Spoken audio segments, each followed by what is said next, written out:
Mode.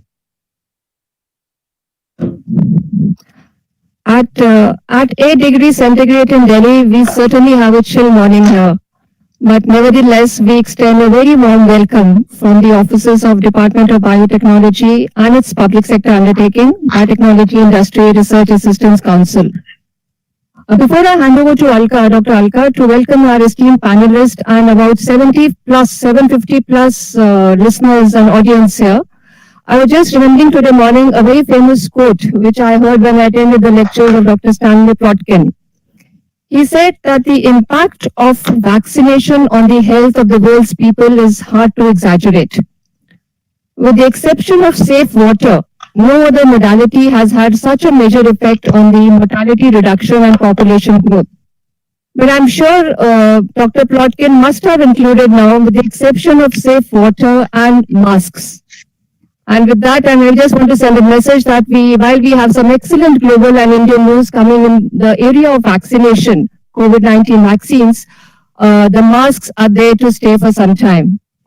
And with that message, may I please request advisor Dr. Alka Sharma, Department of Biotechnology, to welcome the panelists, our industry participants, and also our audience. Over to you, Dr. Alka. Thank you, Dr. Kavita. A very good morning to all of you. On behalf of Department of Biotechnology and its PSU, BIOREC, I welcome you all to today's webinar on the science of vaccine development, focusing on the key elements of COVID-19 vaccine development, challenges and mitigation. As we all know, 2020 was a very challenging year for all of us. Even so, we saw this pandemic as an opportunity in many ways. Implementation of an integrated approach by all the stakeholders for facilitating development of a safe, efficacious, affordable and accessible vaccine for COVID-19 in such a short span of time is one of the examples. Being a novel virus, it is assumed that vaccine is going to play an important role to control this pandemic.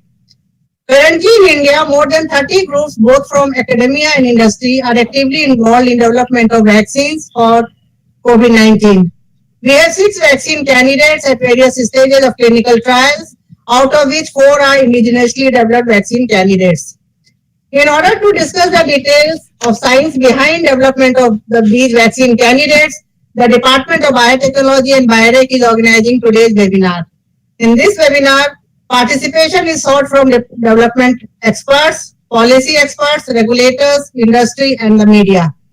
In addition to the scientific presentations, and moderated session will also be conducted for interactions and interventions by the industry, panelists, and the participants. With this background, I now welcome the eminent panelists who are with us today in this webinar. Professor G. Padmanabhan, former Director IIC Bangalore, Dr. V.G. Somani, Drug Controller General of India, who is going to join this webinar at 12:30 p.m., Dr. R. Vardharajan, IIC Bangalore, Professor Sahi Jamil, Director, Trivedi School of Biosciences, Ashoka University, and Professor Gagandeep Kang, Christian Medical College, Bangalore. Now I welcome Dr. Renu Saroop, Secretary, Department of Biotechnology, and the secretaries and senior officials from other ministries and departments, directors of all the Autonomous Institute of DBT, panelists and industries, officials from BIOREC and DBT, media persons, and all the participants who have joined us today. I hope that you would find this interactive webinar very interesting and informative. Looking forward to your active participation. Thank you. Now over to Dr. Kavita. Thank you, Dr. Alka. And as suggested by her, may we please request that the questions continue to pour into the chat, so that the 30 minutes interaction, we would have access to the knowledge and information from all the industry experts and our esteemed Scientific Research Institute panelists for them to answer and answer you directly. With that, I have the pleasure of welcoming Dr. Renu Saroop, our Secretary and our Chairperson of BIOREC, for her opening remarks for the session. Ma'am, over to you, please.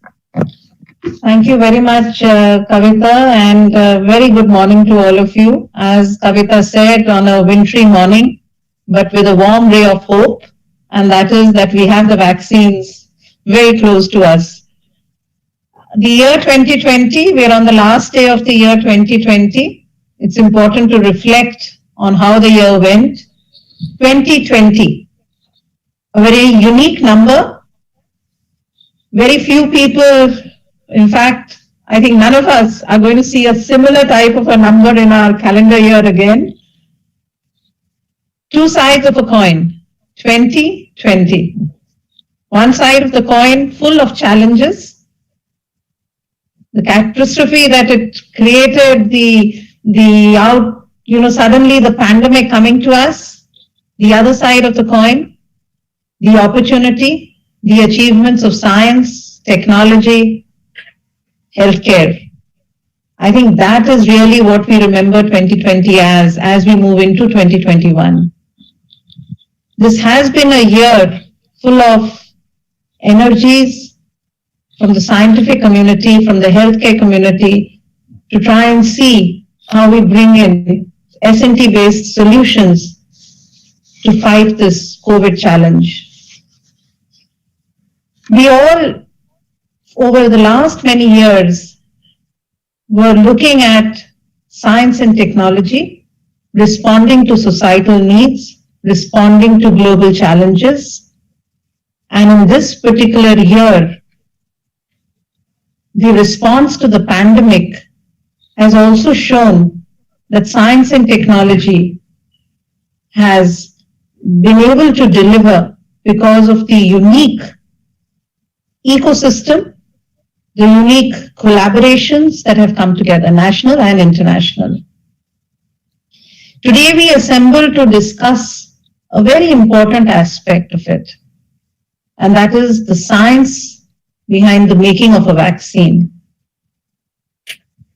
We have, in fact, this has been the first time that we will say that in less than 12 months, we've had a vaccine rollout. A vaccine which has gone from the laboratory to the human injection in less than 12 months. While it's an excitement, it's definitely something to celebrate, but it also raises a lot of questions. What is the science behind this vaccine development? How is it that it used to take us 10 years, 14 years to have a vaccine, and now in less than 12 months, we have a vaccine which is ready?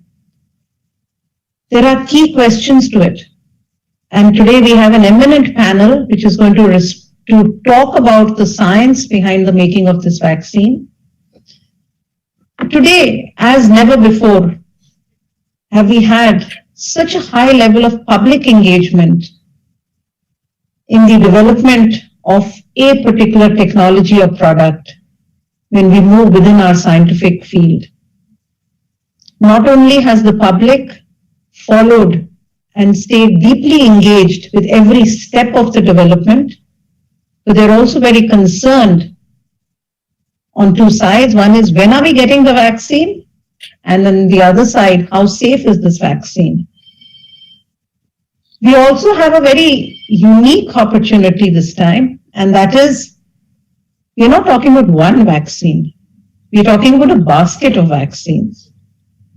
We're talking about various platforms on which these vaccines have been developed. Again, key questions: how do these platforms differ?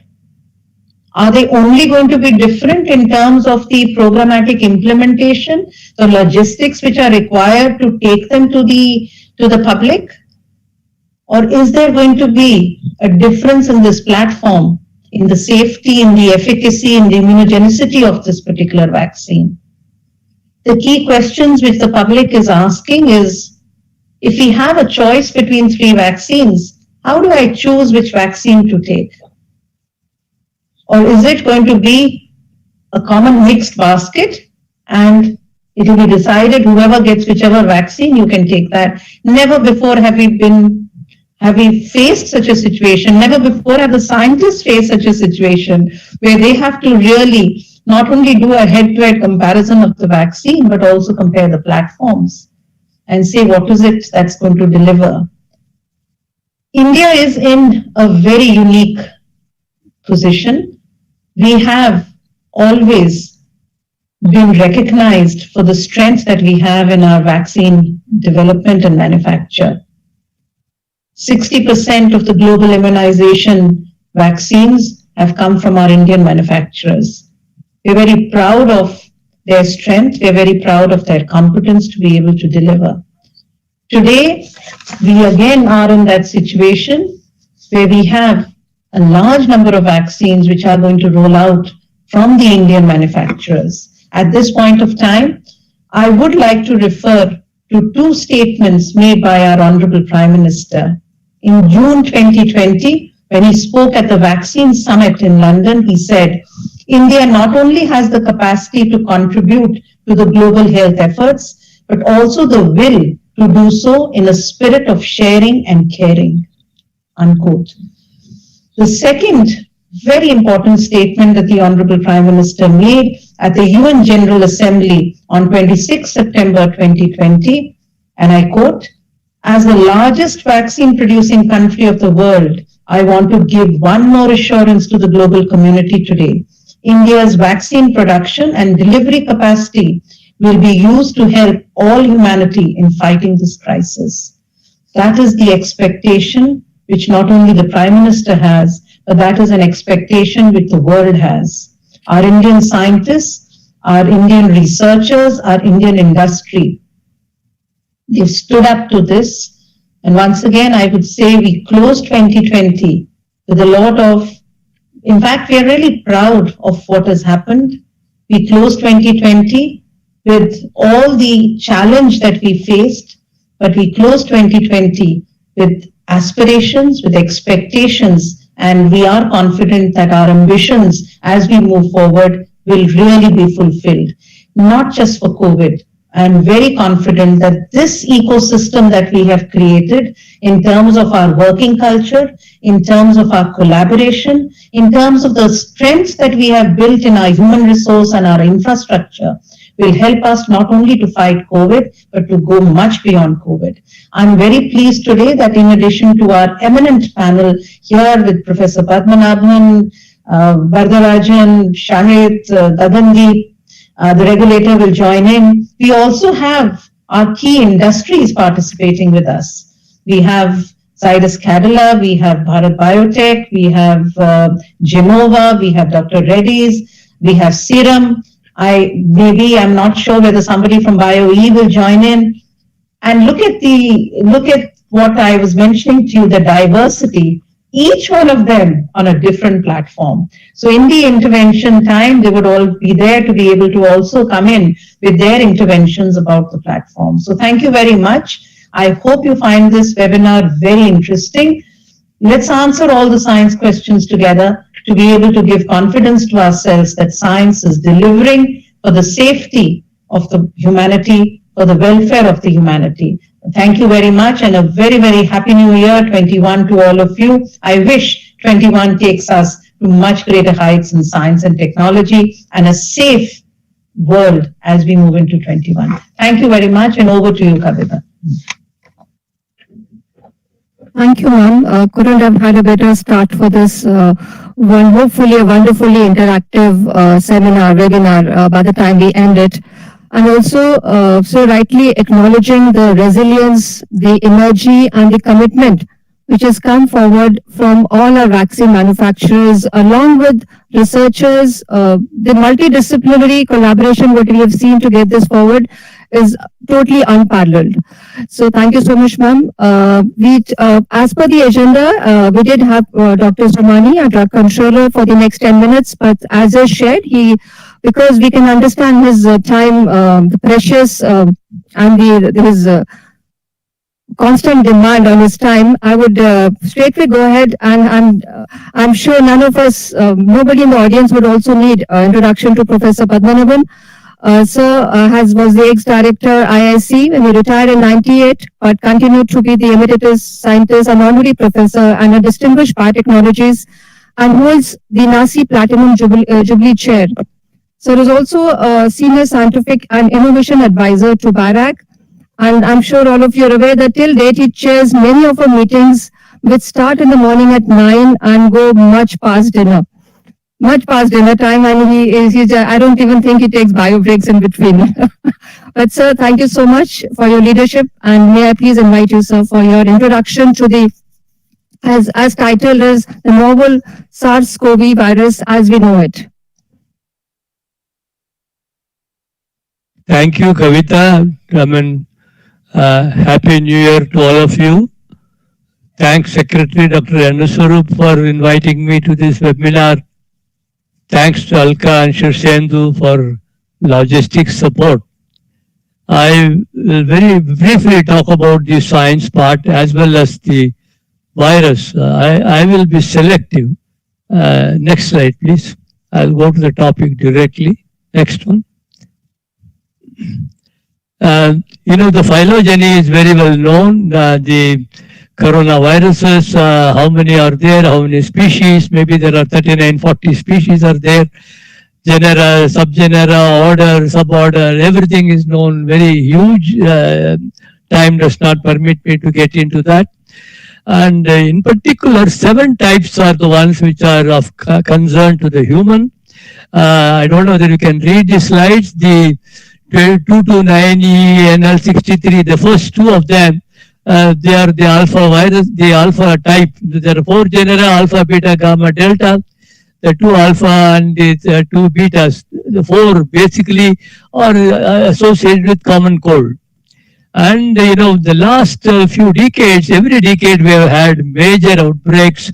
In 2002, 2003, we had SARS-CoV, as you all know, infected, how many people, there was 27 countries were affected, 8,000 people were affected, and something like 10% deaths were there. And then we had the 2012, we had the Middle East Respiratory Syndrome, MERS, which is 2012, essentially of Saudi Arabian origin, basically Middle East, and the latest is the one reported in December 2019, SARS-CoV-2, emerged from Wuhan, and this is what we are deeply concerned about. Next slide, please. The technology is so advanced, I think within a month's time the sequence was known. And the sequence was analyzed, and then, something like close to 30,000 bases and 29 proteins or 29 genes. Interestingly, the structure you will see, what you see yellow, it's a polyprotein of 16 proteins, non-structural proteins essentially.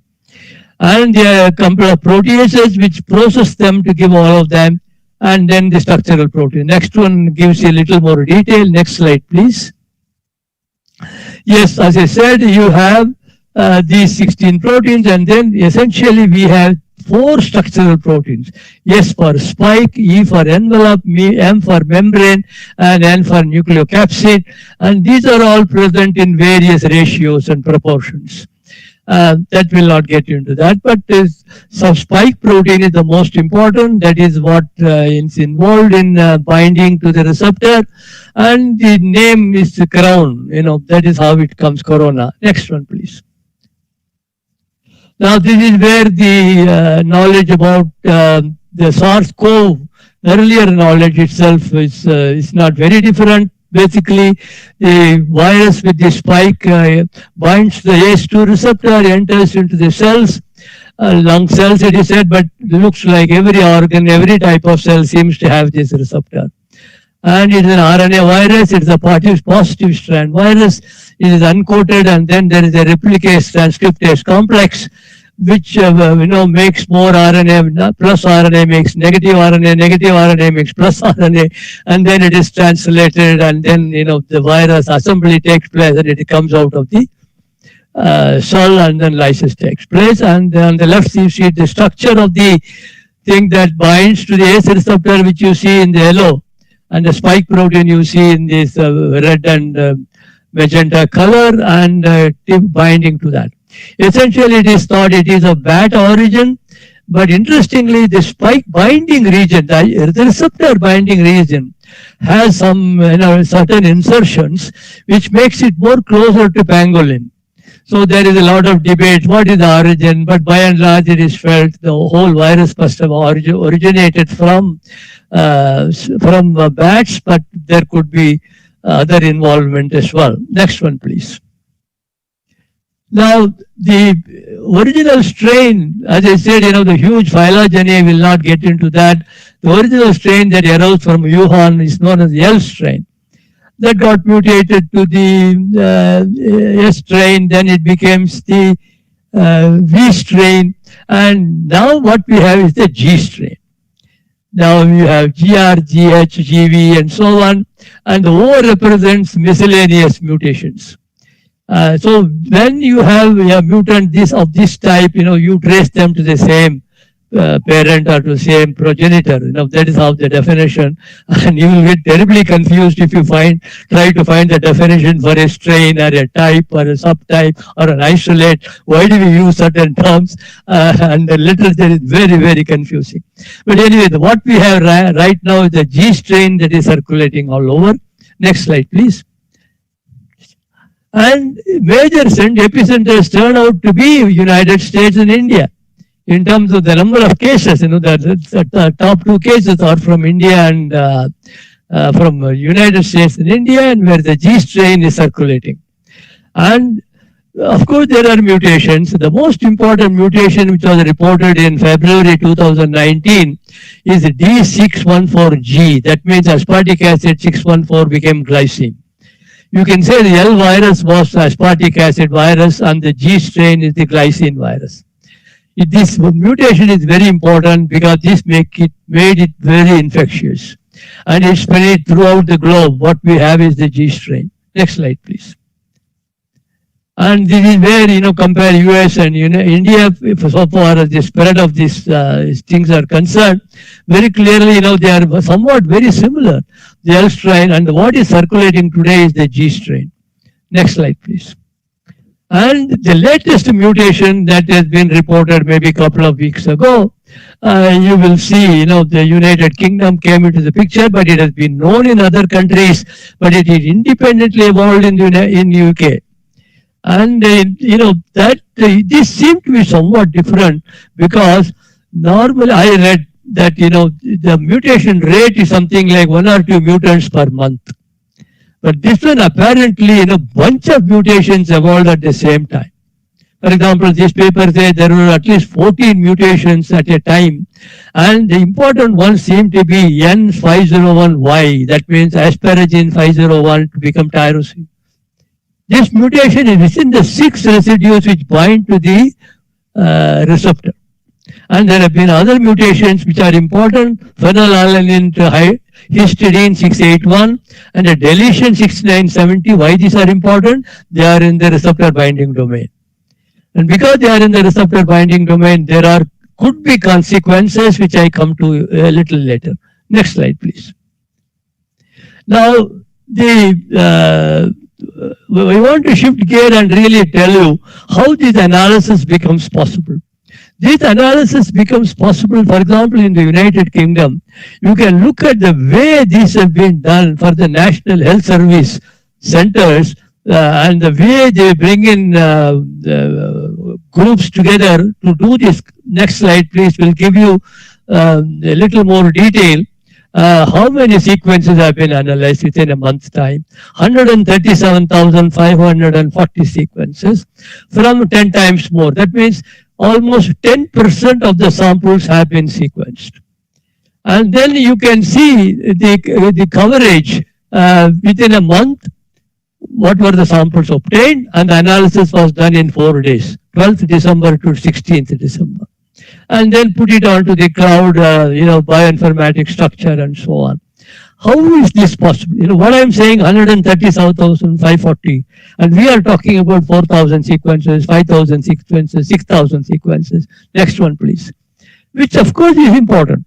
But you see the report, for example, the National Health Service centers involving University of Edinburgh, Birmingham, Oxford, London, Sanger Institute, Cambridge, Cardiff. So this is characterization of genome is, it is done by a consortium. which is of enormous size in my opinion. I will come to you towards the end of my talk. Next slide, please. Now, what are the consequences of these mutations? Although we feel these mutations may not be of much consequence, there is a concern about infectivity, pathogenesis. Will the virus become, already I think the latest mutation is supposed to be spreading fast. Will it be more pathogenic? Only time will tell. Will the diagnostic RT-PCR will work when the mutations are there? There is a debate, it may not. Because normally, at least in other countries, I know it is not only the spike, it is the N protein, it is the E protein that are targeted through primers. Therefore, they think in spite of the mutation, you may still be, RT-PCR may not be affected. No, but this is all a concern. There is also a concern of vaccine response. Vaccine, as you remember, you will know, is being all the vaccines that are being developed are to the L strain. The original strain which came from Wuhan, basically the sequence that was generated there. Now there is a concern whether the vaccines would neutralize these. Although people feel it may not affect, but there is a concern. Next one, please. Now this is where I feel, I wanted to be selective and talk about nucleic acid vaccines. There are two vaccines, in my opinion, which are, why I say they are important. One is the DNA vaccine, other one is the mRNA vaccine. I had worked on DNA vaccine for maybe some 2-3 decades ago, along with Professor Rangarajan, who worked on this. And there were a lot of questions about safety, etc. We spent 1 year supported by DBT. The National Institute of Nutrition did safety on this DNA vaccine. Whether it will integrate to the chromosome, all these questions were answered, and they studied even primates and showed the DNA vaccine. So far as safety is concerned. Therefore, DNA vaccine is an option, but only thing is it has to cross not only the outer membrane, it has to cross the nuclear membrane and then transcribe. Whereas the mRNA vaccine can just get transcribed translated right in the cytoplasm. It doesn't have to get into the nucleus.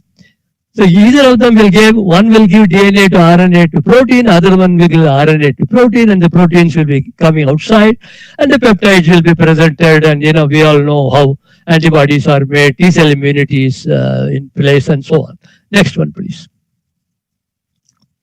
Now, this is where the mRNA vaccine, I want to spend a couple of minutes. You really see it has become whole thing and in vitro. You don't need huge growth of cells. All that is needed is the T4 dependent DNA polymerase. RNA polymerase, where you see for the mRNA vaccine, you have the construct in a plasmid. You have the spike protein, let us say immunogen, or the receptor binding domain. Upstream sequence is there, downstream UTR is there, and then you use the T7 polymerase and you transcribe it and you have the RNA. And that itself becomes a vaccine.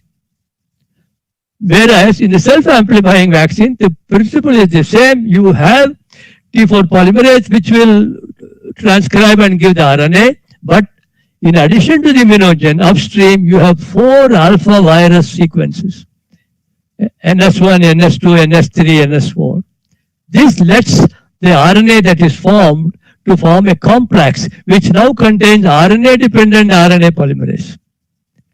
Let me repeat. The first thing is a promoter in which the T4 polymerase would bind and then transcribe to RNA.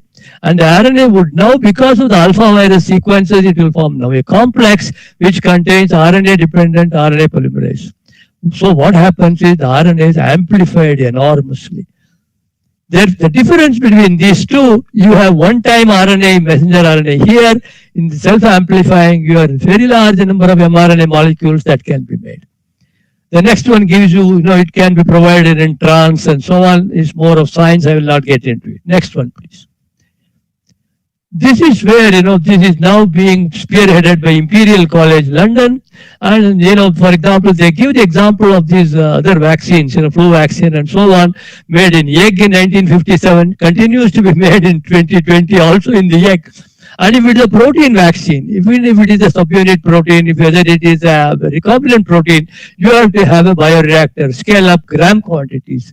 Look, next one, please. And this is, I got it from their YouTube. And also they say in vitro, if you have to have self-amplifying mRNA vaccine, 100 ml, you can make 1 million doses. That looks, of course, at this stage, it is probably hand waving, or probably, but you can see the possibility. So low concentration of self-amplifying mRNA vaccine is possible, and huge amount of yield, 100 ml. All that you need is the T4 RNA polymerase and the cell-free system for it to assemble and then amplify. Therefore, they say you can make 1 million doses in 100 ml. This is, I got it from the next slide, please. So there is an internal paper which talks about not only self-amplifying mRNA vaccine, the total mRNA vaccine, both of them. This paper came in Immunity in December 15th issue, where it said that even though they have looked at long-lasting plasma cells, they have looked at memory B cells, they have looked at T follicular helper cells, and the bottom line conclusion is the immunity is skewed towards Th1. And perhaps it is safer than any other vaccine. The mRNA vaccine is probably safer in terms of ADE. We all talk about ADE, antibody-dependent enhancement. Probably it's much less with RNA vaccine than with protein vaccines or with the whole viral vaccine. This is the conclusion that they are making. Next slide, please. Sir, we'll have 2 more minutes, please. I'll finish in 2 more minutes. Whether it is possible to have such very low concentration, that is what in 1,000 times. Next slide, please. Now, interestingly, the Imperial College, the way they have done the first clinical trial, it has to be bound to a lipid nanoparticle mRNA for its stability. We all know that. And California, Vancouver, and it comes to Austria for forming the complex, put it in vials in Italy, and a clinical trial in UK. It's amazing the way the technology is transferred, and also the regulatory function works. Within a month's time, it has gone into clinical trial. Next one, please. Now, unique features of self-amplifying mRNA, I feel it can work at a very low concentration, if not 1,000-fold lower. mRNA vaccine seems to be skewed in terms of Th1 and probably safer at ADE. Manufacture 100 ml can give even 1 million doses.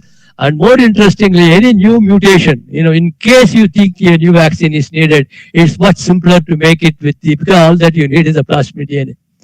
And preclinical studies have already indicated safety, and I understand DCGI has permitted phase 1 study in India also with whichever company is doing it, and probably it will, of course, along with animal model study. Next one, safety studies. Next one. So this is my final slide.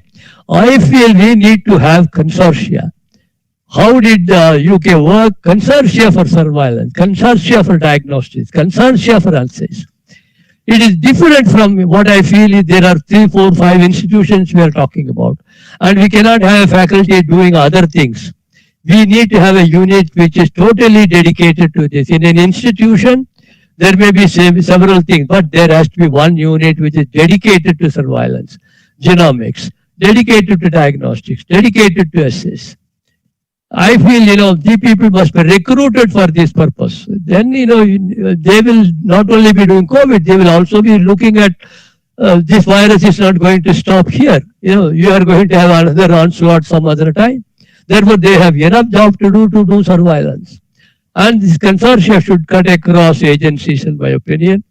And I do believe we should give novel vaccine a chance. I'm biased towards RNA vaccine or a DNA vaccine. More importantly, self-amplifying mRNA vaccine. Of course, the bottom 2 are very important, 5 and 6. Vaccine awareness, you may make the vaccine. How many people will take it? There is still a worry. And public health measures should continue. Thank you so much. I am done. Thank you, sir. Thank you for sort of trying to demystify this virus, and I'm sure there are a lot of concerns not only to the public but even scientists and researchers on what is the impact of this. Firstly, the zoonotic viruses, and on top of them, when we start working on them, as you mentioned, the impact of mutation on pathogenesis, the diagnostics, would a vaccine continue to work? So these are the usual questions most of us face, and I'm sure we can discuss them more. But in the interest of time, I would like to, and as we said, that this is trying to get the whole picture, a holistic picture of what all has been done for a larger public understanding. I'm going to invite Professor Varadarajan from Indian Institute of Science, who is a professor there and works on protein structure and protein folding, and his contributions in the field of influenza and HIV are massive. He is, of course, a recipient of many awards, but without taking much time, Dr. Varadarajan, may I please invite you for your talk of, I'll request you for a 15-minute slot on conventional platforms and types of COVID-19 vaccines. Sure. So thanks for the invitation. The next slide, please. So there are a large number of COVID vaccine candidates in various stages of development, and several which have been approved for either limited or full use in various geographic locations. Please continue, click the mouse. Next, yeah. So this gives a brief overview of the different platforms, several of which Professor Padmanabhan has already talked about. Click, please. And the conventional platforms that I have been asked to talk about are the virus vaccines as well as protein subunit-based vaccines. The virus ones consist of inactivated as well as live attenuated virus. You can see that the inactivated is much more populated. And of course, there are a very large number of protein subunit vaccines in development. Next, please. So these are the approved COVID-19 vaccines as of December 23rd. And of course, just very recently, the Chadox vaccine has also been approved in the UK. So you can see of these, there are a couple of mRNA-based vaccines, two inactivated vaccines, and the rest are viral vector, and there's one peptide vaccine. And there are a large number of these are from China, a couple from Russia, and then from the US and the UK. Next slide, please. Okay, so as Professor Padmanabhan has already said, the spike protein, which is the surface protein of the virus, is the major target for vaccine development. It binds to the ACE2 receptor, and that initiates the process of infection into the cell. And there are a number of events which happen involving the spike protein. So following binding, it leads to fusion of the viral and the cellular membranes after uptake and release into the cell of genetic material. Next slide, please. Okay. So again, I think everyone here is familiar with vaccines and vaccine development, but just a very brief summary. Where vaccines are given to healthy people, and they seek to elicit protective immune responses in the absence of infection. And the adaptive immune system has B cells which make antibodies that block viral entry and also target infected cells which display protein on the surface, as well as cytotoxic T cells. And so currently, whatever data we have from animal challenge studies so far, they demonstrate that neutralizing antibodies which prevent viral entry into cells, these are the clearest correlate of protection against SARS-CoV-2 infection. Next slide, please. So this is a summary of existing clinical trial data. Essentially, neutralizing titers elicited by most vaccines have been similar to those in small animals. So small animal studies are quite predictive of what happens in humans. They have been low for both the inactivated virus and the adenoviral vectors. They've been better for the mRNA, and they've been highest for the subunit vaccine, the one subunit vaccine that has been extensively tested. The good news is that relatively low titers of neutralizing antibodies are sufficient to protect NHPs and hamsters also from challenge. But in humans, the correlates of protection and duration of protection after infection and vaccination, they remain to be fully established. And finally, virtually all current formulations require refrigeration or freezing prior to administration. Next slide. Okay, so I will just a couple of words. So the viral vaccines are either inactivated or live attenuated. There hasn't been much, development for the live attenuated virus so far. The inactivated virus is a very well studied modality for delivering protection. Of course, it requires extensive safety testing, may require an adjuvant. Whereas the protein supplement vaccines, they're purified typically recombinantly, and they will in general require an adjuvant. And of course, yields need to be high. Next slide. So I'll now give a summary of some data from various vaccines. This is the CoronaVac inactivated virus from Sinovac in China. There was a phase 2 clinical trial. And the key observations is that the neutralizing antibody titers, they range from about 25 to about 50. And these are lower than that was seen in convalescent sera. Now, a word about neutralizing antibody titers. The problem is that different vaccine manufacturers measure them differently. And so it's very difficult just from a number to get a sense of how efficacious they are. So one can, however, look at convalescent sera. But again, those titers also vary somewhat widely. So this is actually a bit of a problem when comparing different vaccines if you don't have efficacy data. Next slide. Okay. So overall, for this as well as for all the vaccines, the reactogenicity has been tolerable, and in general, there haven't been any major safety flags. So this was adjuvanted with alum. Next slide. So this is another inactivated virus vaccine from Sinopharm in China, which is actually now licensed for use. So here the neutralizing antibody titers were apparently higher, but there was no convalescent sera comparison. And the most common adverse reactions again were relatively mild. Next slide, please.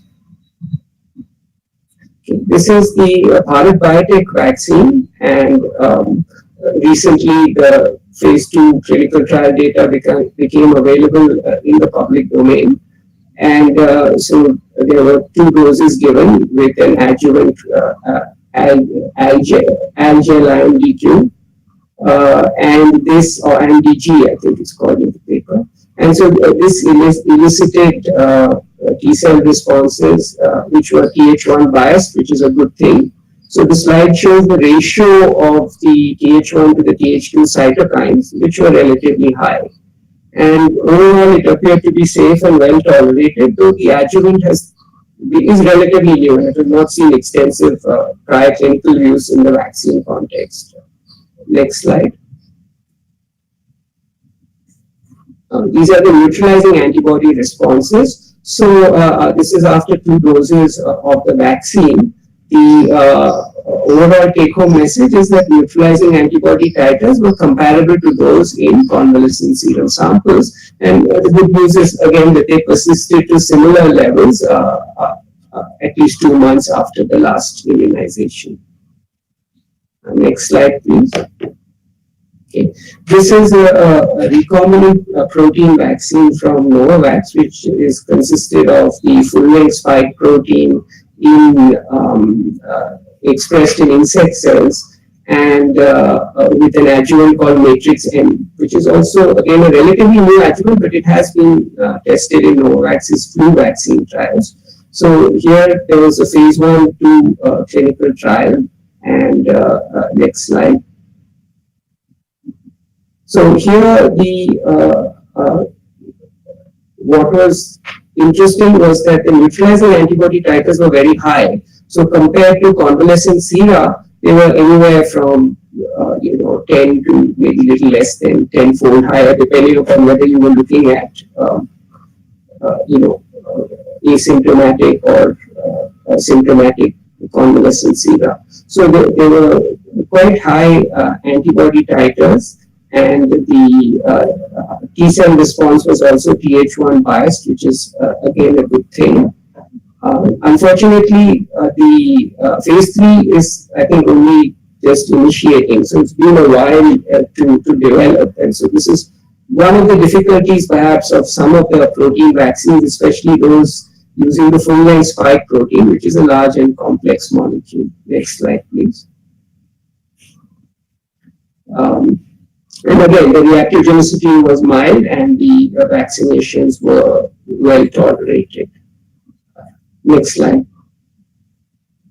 So this is just a summary of, many of the vaccines that are in advanced stages of clinical testing or manufacture. So I've indicated the developer, the mode of action, the dose, and the neutralizing titers. Unfortunately, as I said, we can't strictly compare the neutralizing titers because they are all with somewhat different assays. Nevertheless, it's clear that the Novavax titer is indeed pretty high. The last column indicates the efficacy from phase 3 data, and some of it is published, some of it is from press releases. So one has to review that carefully. Also, a word about the efficacy.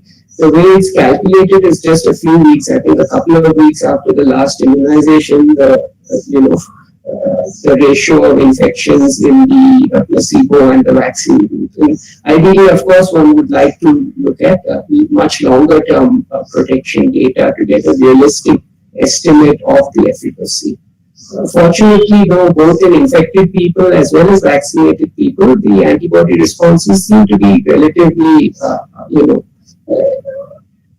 long-lived, as long as you would expect from other viral vaccines or viral infections. So in the absence of extensive mutation in the virus, it's likely that the efficacy would last for a reasonable period of time. So I believe that's the last slide. We will just go to the next slide. So I'd like to thank my student Nidhi Mittal, who was helped out with many of the slides. Thank you. Thank you so much, Dr. Vadrajan. The conventional platform, which have always been supporting many of our vaccines across till now, can be made up from the fact that of the 60 vaccines in clinical development of COVID, 30% of them are from the subunit protein. So that is the percentage of subunit protein vaccine which are already undergoing development. I'm sure, Kanti, that it would be nice to continue to this development and invite Professor Shahid Jamil, our dear friend also. Shahid was heading till he joined as director of Trivedi School of Biosciences. He was the chief CEO of the Wellcome Trust TBT India Alliance, an extremely well-known virologist, and I'm sure he'll do it excellent justice while trying to explain all the novel platforms which are raising many questions, both from scientific community and from the general public. Thanks, Shahid, and over to you, please. Thank you very much, Kavita. And thanks to Renu, Shichendu, you, Kavita, Alka, all of you for the invitation. I'm very pleased to be here and to close out the year on a hope. So let's move on to the next slide. Since my predecessors have given such excellent background on the various vaccines, let me spend a little time on the immune response. What happens when somebody gets infected or when somebody gets vaccinated? So when you are exposed to a virus, the first response that you make is an innate immune response, which is a non-specific response.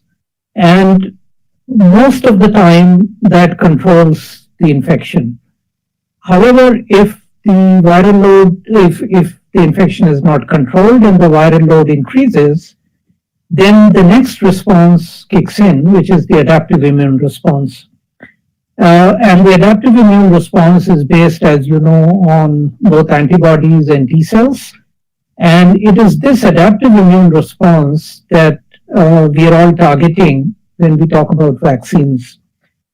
There is also evidence that for a good adaptive immune response to develop, you need good innate response as well. On the right of the slide, I show you three scenarios. This is to do with vaccination. When you vaccinate, let's say the antibody titer goes up, and then it comes back down to baseline levels. But then when you get infected, there's a sharp increase because your memory B cells kick in and start making antibodies of the same specificity. Now, if you had a virus that had a long incubation period, meaning that the time between infection and disease is longer, that is controlled very well by your secondary immune response. And the example, let's say, of a hepatitis B virus. On the other hand, if you have a scenario where the incubation period, let's say, for example, in Haemophilus influenza, not a virus, is very short, then you may not control the infection, but you will mitigate disease. So vaccines do both. Vaccines will prevent infection as well as mitigate disease. On the other hand, there would be also scenarios where your primary response doesn't come down to baseline and remains higher than baseline. And this would give you sort of long-lasting protection. And examples of this, for example, may be a hepatitis A vaccine or even a yellow fever vaccine. Next slide. Next, please. Thanks. No, go back. Yeah, so in an adaptive immune response, when you get a vaccine, the vaccine antigen is captured by antigen presenting cells, typically dendritic cells and also cells of the monocyte macrophage lineage. These cells are able to process the antigen and present this in the context of both MHC class 1 and MHC class 2. MHC class 1 stimulates the cellular arm of immunity. MHC2 stimulates the humoral arm of immunity. So as a result, you get both B cells proliferating and maturing into antibody-producing plasma cells, as well as CD8 T cells progressing into CD8 effector cells or killer T cells, as we popularly call them. But a fraction of these B cells and T cells also get into the memory compartment, and this is what gives you secondary protection when you actually get infected by a pathogen.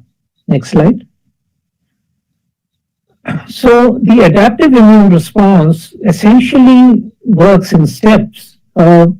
First, there is clonal expansion, which means that there is an increase in the numbers of specific lymphocytes, both B cell lymphocytes and T lymphocytes, which gives rise to an effector response. That would be production of antibodies and production of killer T cells.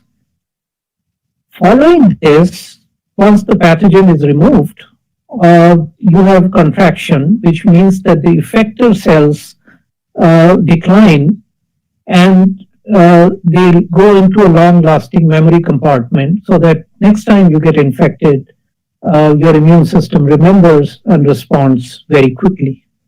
Next slide. So here is a very quick summary of vaccine platforms. The old platforms first. And the old platforms, as Raghavan has very clearly showed you, are whole virus platforms, which is both live attenuated and killed whole virus vaccines. And the best examples of this would be the oral polio vaccine and the injectable polio vaccines. For bacterial vaccines, you also have things like toxoids and surface molecules and glycoproteins. For viruses, virus-like particles have been used. Hepatitis B vaccine, which was first made on virus-like particles. Subsequently, the papilloma vaccine. You also have in bacteria outer membrane vesicles prepared from bacteria, which have been used as vaccines, and the peptidoglycans. Next. In the new platforms, as you heard both Professor Padmanabhan and Raghavan speak about the nucleic acid vaccines, the DNA and the RNA vaccines, and GP has very nicely illustrated how these vaccines work, so I will not go into much detail of it. But there are also these viral vector vaccines. Typically, adenovirus is being used as a vector in this case.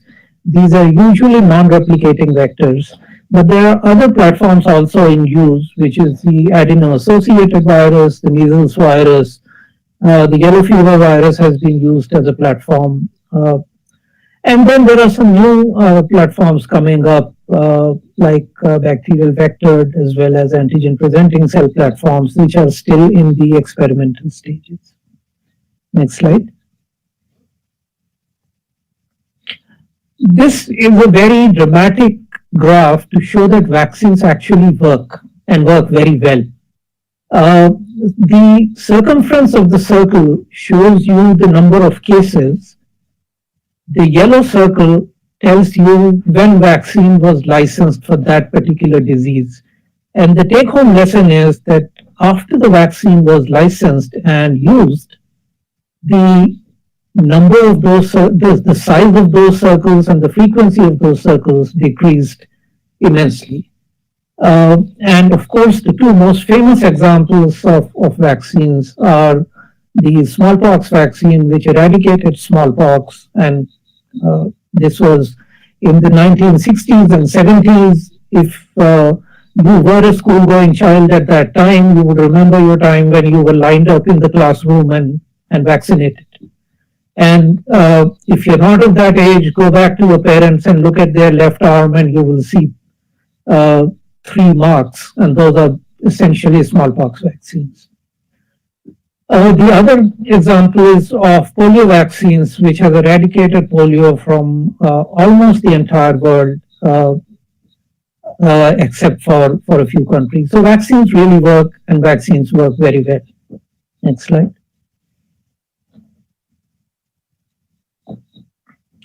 So this is just to recapitulate, coming back to SARS coronavirus, that all the vaccines that we are looking at essentially work by producing antibodies to the spike protein of the virus. And these antibodies will prevent the virus from binding to the ACE2 receptor on cells and prevent entry, and therefore prevent infection and subsequently disease. Next. The types of vaccines in development for COVID, you have the whole virus vaccines, both inactivated and live attenuated. We have genetic vaccines, both DNA and RNA, viral vector vaccines, virus-like particle vaccines, as well as soluble protein vaccines that have already been elucidated. Next.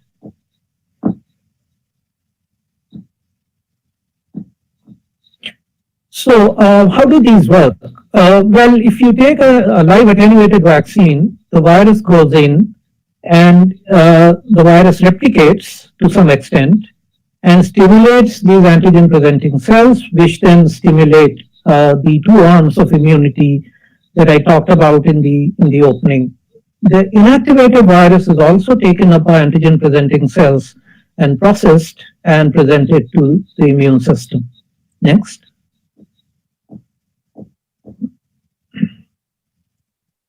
The viral vector vaccines essentially work the same way. Can you go back, please? The viral vector vaccines also essentially work the same way. It's just that virus, whether it's an adenovirus or a yellow fever or measles, whatever, is carrying the gene to make the spike protein, and eventually you get an immune response to the spike protein. Next. And this is nucleic acid vaccines that you heard GP speak about, the DNA and the RNA, and he rightly pointed out that the DNA has to cross 2 barriers, both the cell membrane as well as the nuclear membrane, whereas the RNA has to cross only 1 barrier, and since the RNA is part of a lipid particle, it essentially fuses with the plasma membrane, and the mRNA, the messenger RNA, is released, which is directly translated into proteins And again, once these proteins are made, they are taken up by antigen-presenting cells, and the immune response is generated. Next. And finally, the protein vaccines. So you make the proteins outside, whether as subunits or as virus-like particles. And when you give this as a vaccine, it essentially does the same thing to stimulate the immune response. Next. Now, I will talk about three new platforms. One is this live attenuated virus platform that a company called Codagenix is using. Any of you who have expressed proteins in either bacteria or yeast, you would have considered codon optimization, meaning that you optimize the codons for that particular organism to give you the maximum yield. This goes the other way. It is called a codon de-optimization platform, which is that you reduce the replication of the virus by using rare codons. And what is shown in this picture here is the wild type sort of normal virus and the codon de-optimized virus shown on a plaque assay to show that the virus replicates to a much less extent compared to the wild type virus. And the advantage of this kind of a platform is that it is going to, first of all, be hopefully a single injection because it's a replicating live attenuated platform, and it will also stimulate both the antibody responses as well as killer T cell responses very well. Next. Shahid, we have another 2 minutes. Yes. The replicating mRNA platform, which also GP spoke about, Genova is doing this in India. Since GP had explained it so nicely, I'm not going to go into the details, and just to say that just like an RNA going in and getting translated, here is a regular source of RNA. So the biggest advantage would be that you could possibly get away with smaller amounts of RNA and possibly a single injection. And I understand Sanjay is here from Genova. If there are questions, I'm sure he'll be very happy to answer. Next. And the third platform, which is being done in India, and many of you may not know about this, is something that is being done at Premas Biotech.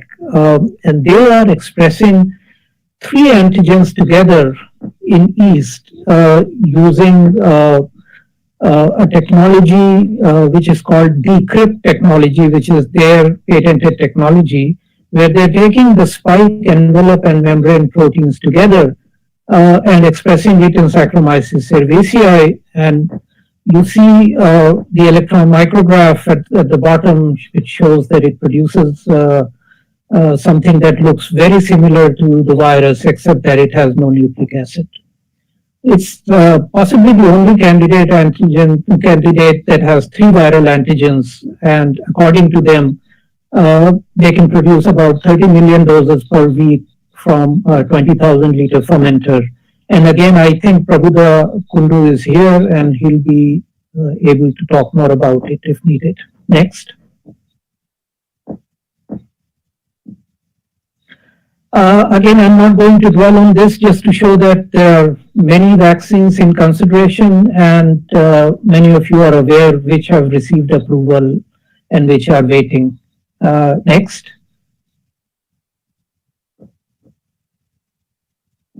My last slide to really show these mutants that have come up, and there is a lot of apprehension, especially in the popular media, that vaccines may not work on mutants.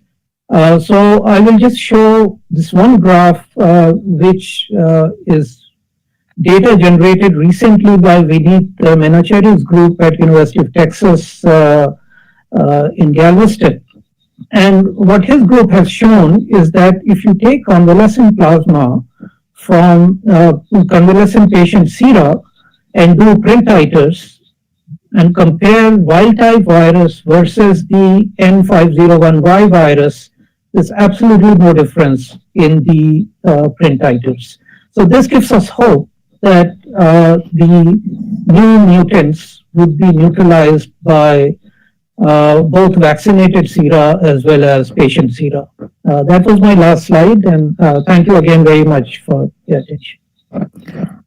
Thank you so much, Shahid. In fact, the maximum questions which are coming in the chat box for the last slide, what is going to be the impact of the mutant on the vaccines which are already developed or late stage of development. And also for that excellent depiction of the slide which shows that vaccines work. And so there is no room for vaccine hesitancy to build up, and that needs to be answered too.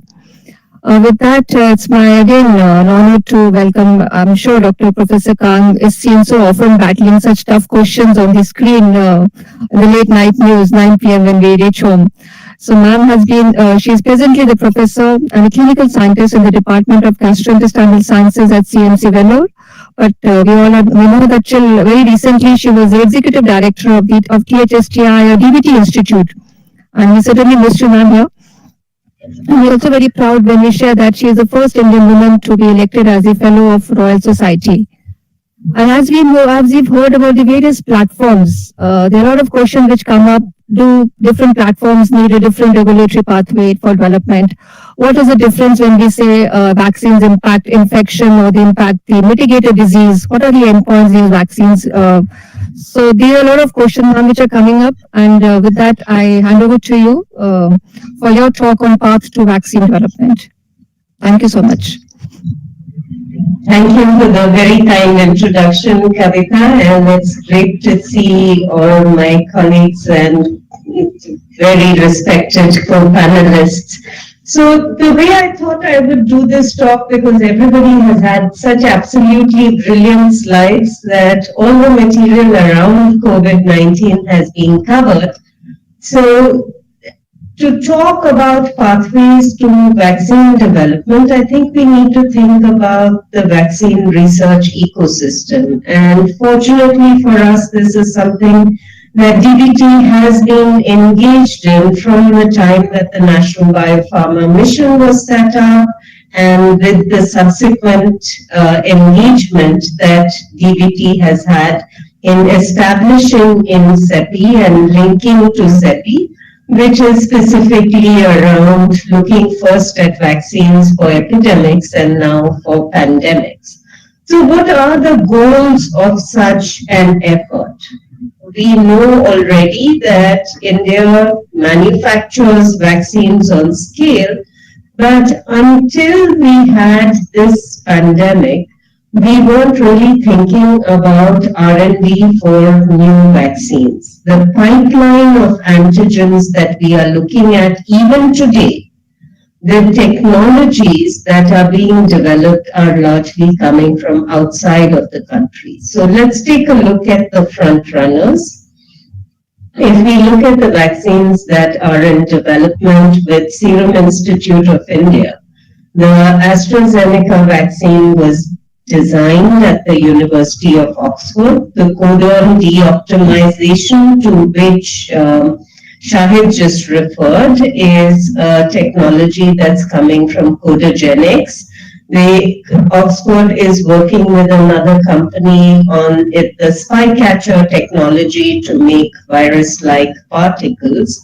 It's also working with Novavax to manufacture vaccines that are essentially recombinant proteins, again, technology developed outside the country. But if we look at what Bharat Biotech is doing, their lead candidate is an inactivated vaccine where the technology dates from 150 years ago and Louis Pasteur. It's now been adapted to cell culture. That is something that happened in the 1950s. The new addition to that, which is the use of an adjuvant, is an adjuvant that was developed in Kansas University. So what are the leading science-driven developments that have happened in terms of making vaccine candidates?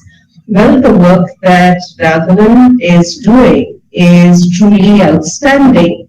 And the work that has been done by Primus Biotech, to which I had also referred, is being done jointly between their own work and a company that they work with in the US called Akers Biotech. So what does it take to create many Raghavans in this country? What will it be that we need to do? And from the work that has come from DVT over the last several months, we've seen a real emphasis on trying to develop technologies within the country that will promise a future that is much brighter than the one that we have seen at the start of this pandemic. What does it require to do this kind of vaccine development, novel technology development? I think the key things that the National Biopharma Mission and BIRAC have brought to the forefront is the ability to share risk.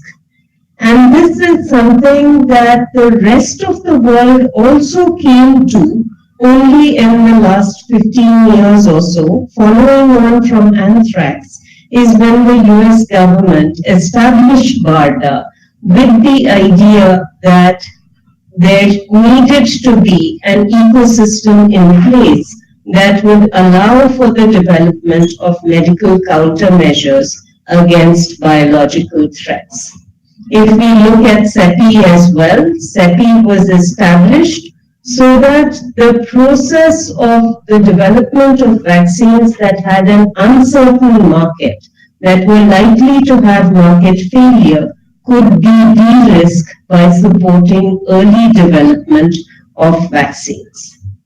The second area to look at after the sharing of risks is really how do we create a system that improves efficiency, that ensures that we do not build capacity that is beyond our needs. One of the very serious worries that I have at the moment is that everybody is adding capacity. What if it actually turns out that we only need to give 2 doses of vaccines to the world and then we are done? What will we do with the excess capacity then that has been established? So what are the ways that we can think about this as an Indian ecosystem and a global ecosystem to ensure that the system for development of vaccines is efficient? There are risks obviously in having overcapacity. There are also distinct benefits, because the one thing that happens when you have oversupply is that prices fall, and that makes vaccines more accessible to the rest of the world. But in India, given that our vaccine manufacturers walk a very fine line between profitability and an inability to make sufficient vaccine doses, because their profits are really wafer thin,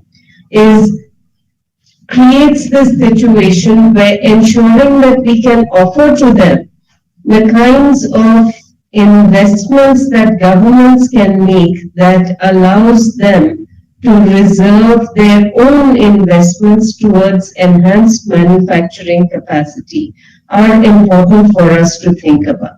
So what are these tools and facilities that we can offer to industry?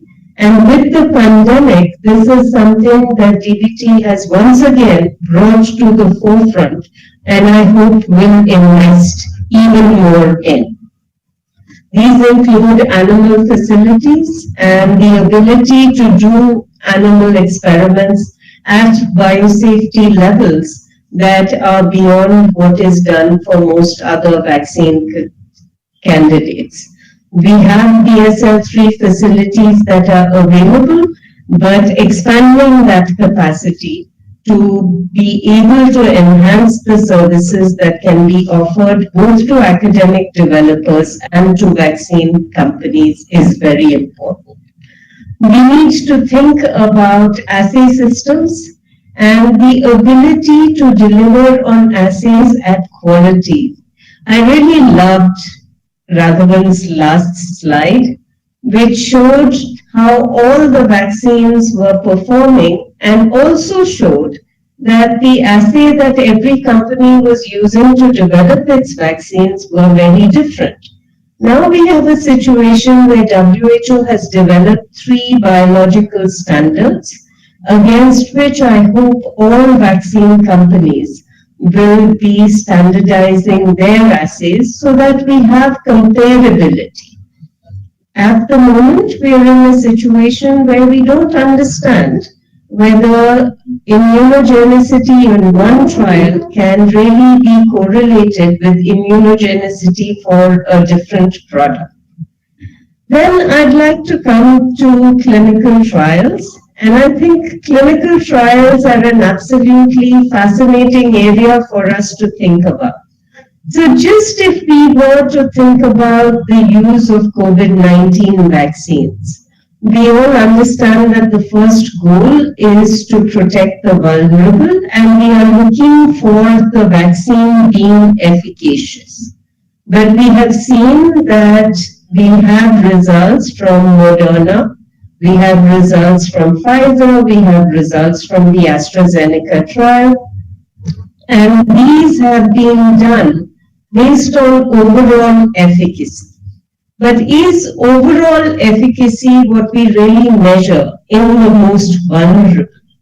At the moment, we have some indicators that the elderly are protected, but we do not know whether these studies for the elderly alone was sufficiently powered to give us confidence that the vaccines are working in subgroups. Similarly, for children, the trials have only just been started, and we will need to wait and see for when data are generated that demonstrate that protection does occur in children. So subgroups and subgroup analyses and how you plan for them becomes very important. Now, if you have an efficacious product that is developed in the middle of a pandemic, there is an ethical imperative to start to use it for vulnerable populations, which only increases the challenge for our ability to be able to assess efficacy in those subgroups. So therefore, we need to be thinking and designing immediately effectiveness studies so that we can understand the performance of these vaccines. The second part of looking at protection from vaccines is what is commonly called breaking the backbone of transmission, which essentially means that the vaccine has to reduce transmission by preventing infection or reducing infectiousness. Now, it's very unlikely that for many of the trials that are being done, that we will know this at all, because the primary outcome is symptomatic PCR positive disease. So in thinking through the challenges of doing clinical research, of designing clinical trials, I'm afraid that much of our research community tends to take a simplistic view of what the results of trials should be. Actually, designing a trial to get efficacy of a vaccine in a group of healthy participants is a lot easier than our ability to design and conduct studies that will answer the questions that will tell us what the impact of vaccines might be. I'd also like to talk about the challenges of what we have traditionally done as studies where vaccine trials are done by companies in India. Most studies we have done so far have relied on hospital-based recruitment strategies, and those work really well for phase 1 and phase 2 studies. When you move to a phase 3 clinical efficacy study, the same investigators who have the capacity to do very well phase 1 or phase 2 studies or really good efficacy and in clinical trials for drugs are not necessarily suitable for people who are evaluating vaccines in clinical efficacy trials. Because when you give vaccines to healthy volunteers, the best way to get data from them is to do community-based follow-up, and our investigators don't necessarily understand what this means. This has been amply demonstrated by what is happening in phase 3 trials now, where we are having significant problems in recruitment because, quite frankly, our communication strategies about clinical research tend to be very, very limited. People still view participation in trials as being guinea pigs, and we have done nothing to address the trust issues related to clinical research. So I think that what we've seen over the pandemic has been a dramatic change in the way funding agencies, academia, and industry have started to work together. It's been an absolutely fantastic start. We are beginning to see the results of that now, but we really do have a long way to go. So thank you very much for your attention, and back to you, Kavita. Thank you so much, ma'am. I'm not exaggerating when I say nobody would have done more justice to this topic, while making us feel good of the achievements, the way the trials have progressed in India. Certainly none of us have witnessed that before, but also cautioning on few major points that how to win the trust of the community, because many platforms are more novel and would certainly need a much longer term follow-ups, which are more doable in a community-based setup rather than a healthy subject coming back for a year or two for follow-up in a hospital setup. So thank you so much. And I would also, since we have our many of our industry experts who've taken the courage and the leap forward to develop novel vaccine candidates, indigenous candidates, I have the pleasure of inviting many of them. And as I see Umesh first on the screen, Umesh represents Serum Institute, and we hear you also very often in the news. So Umesh, can I please hand over the mic to you for 2 minutes to share the immediate strategy and some long-term plans for Serum, which would be good for people to know and understand. Okay. Thanks, Kavita, and thanks, Dr. Gagandeep. It's really good to listen to your voice, both of you, and I'm very happy to see the entire development and how we all have come together since February and have worked together to really address this pandemic issue. And it's really an excellent example of coming together, and DBT played a key role in the entire this activity. Bringing people together and activating a translation at the earliest was really fantastic and a wonderful work. And as a Serum, we have a strategy of working on several platforms for this addressing this pandemic.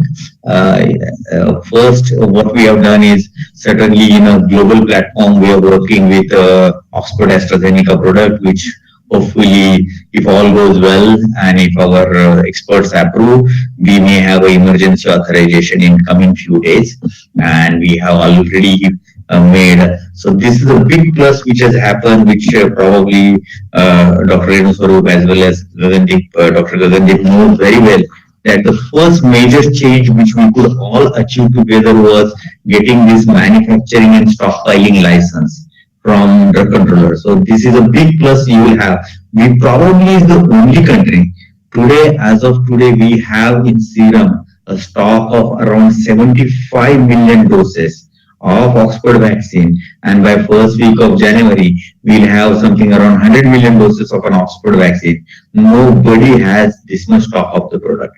So as a country, we have so much of stock of the product, and everybody is looking at us to supply this product actually. So as soon as we have emergency authorization, we will be able to supply, and absolutely nobody has. Even I know Pfizer and Moderna has got an emergency authorization, but having a tough time in a supply situation, manufacturing. So this was something really we all came together, and DPT and Dr. Gagandip Kaur Kang as well as Dr. Vijay Raghavan played a key role in getting these manufacturing stockpiling license arrangements done. Actually, that has helped us a lot actually while we are doing clinical trial, which otherwise we generally don't do. Whereas in the Western world they already do. So this was one thing which is really plus. The second thing which is, and the same thing is going to happen for our other product called as a Corovax, which is in collaboration with Novavax. So we'll be having two products which are stable at 220 degrees centigrade and can be made, and we are already stockpiling that product also. We'll start stockpiling as soon as we have manufacturing license, which we'll apply after we get phase 2/3 permit from DCGI. So these two global lead proven efficacy already proven with the efficacy trial. Novavax will announce their efficacy data shortly. So these two products, as a country, we will play a key role in supplying billions of doses of these two products. Then we have kind of our own. Another 1 minute to you, another 1 minute, and then I'd like to invite Dr. Pankaj Patel from Zydus for the indigenous new platform which Zydus has taken again many steps and have completed their phase 2. Can I request Dr. Pankaj, please?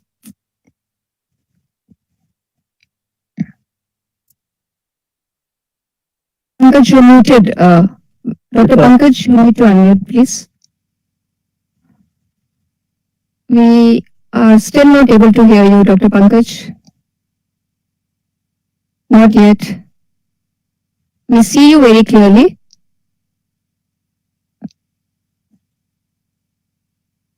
No, not yet. It may be a technical problem. Would you like to take on Krishna Mohan and we try to get his technical problem resolved? Sure, we'll do that, ma'am. Dr. Krishna Mohan, yes, I see him there. Good afternoon, everybody. Can you hear me? Yes, and we'll get Mr. Patel's technical problem resolved, please. Can somebody from the IT team help him to resolve that? Please start. Yeah, okay. I have a couple of quick points. Certainly, we need to thank all the organizers for having given us an opportunity to talk from the industry perspective.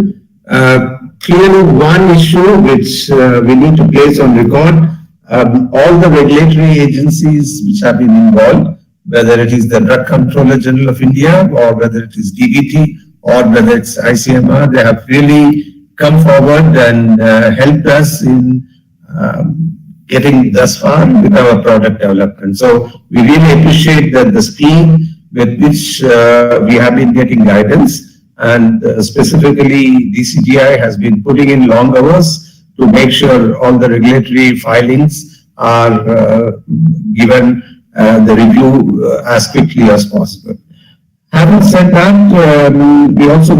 we have, of course, a couple of vaccine candidates. Our lead candidate is certainly an earlier proven platform as far as Bharat Biotech is concerned, because it is based on an inactivated vaccine. And the advantage of such vaccine platforms is nobody would ask questions about in terms of safety, because while one needs a new vaccine platform, certainly regulators keep asking us, is this worth it? I remember when we were trying to do a H1N1 vaccine, when we were trying to use an MDCK platform, we had a lot of questions to answer and it was not an easy task. So that's safety perhaps is sometimes becomes more important, especially in a pandemic scenario. Otherwise, the speed at which some of the newer platforms are being developed is certainly worth taking a look at it. And having said that, we are quite pleased that the work we have done, while it's a conversational platform, thanks to the collaboration with NIV and ICMR, we have been able to publish in some of the best journals in the world, and we have thus far 5 peer-reviewed publications, which are in no less a journal than Cell Science or in Nature Communications or Lancet. And even our phase 2 work has gone into Lancet recently. So we're quite pleased with the nature of work we are doing and the speed at which we are able to publish this work. The new vaccine which we are developing is a nasal vaccine, which doesn't need all these syringes and all the various infrastructure one really requires for vaccine administration, and hopefully that should be making a lot easier from a immunization perspective and make the whole program much smoother. The final point I would like to make is about the efficacy trials. While we be talking a lot in India, doing efficacy trials has been very, very few thus far.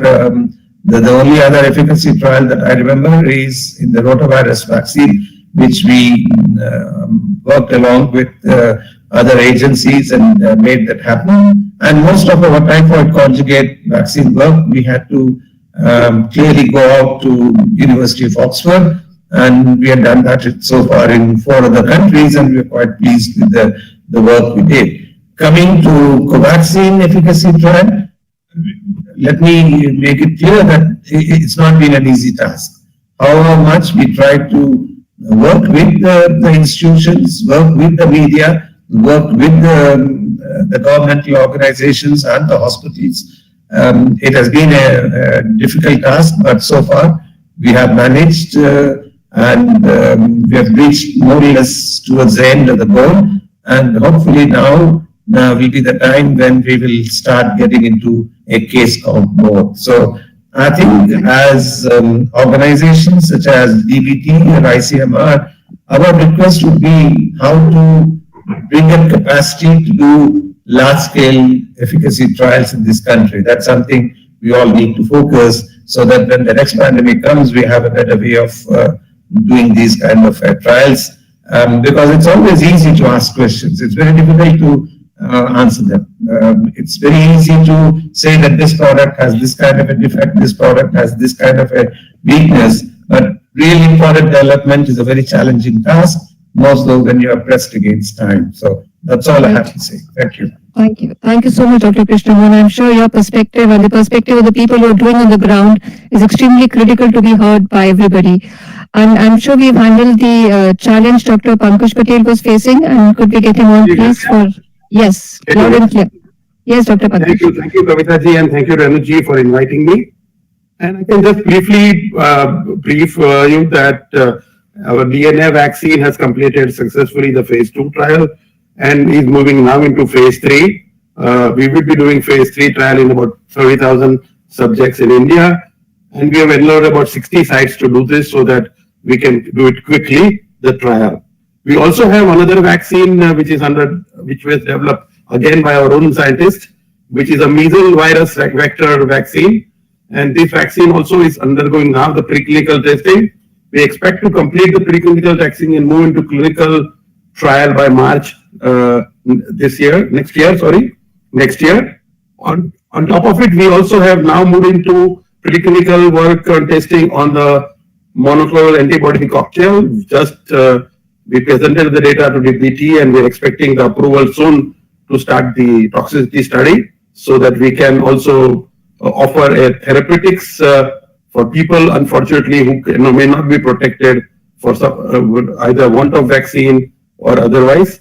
So I think all the 3 efforts are going on full swing. Apart from that, of course, our effort to supply medicines like remdesivir, etc., is continuing, and we have basically helped not only to provide the medicines but also provide at a reasonable price. And as an organization, we are committed to help our people in India to make sure that we all collectively fight the COVID pandemic.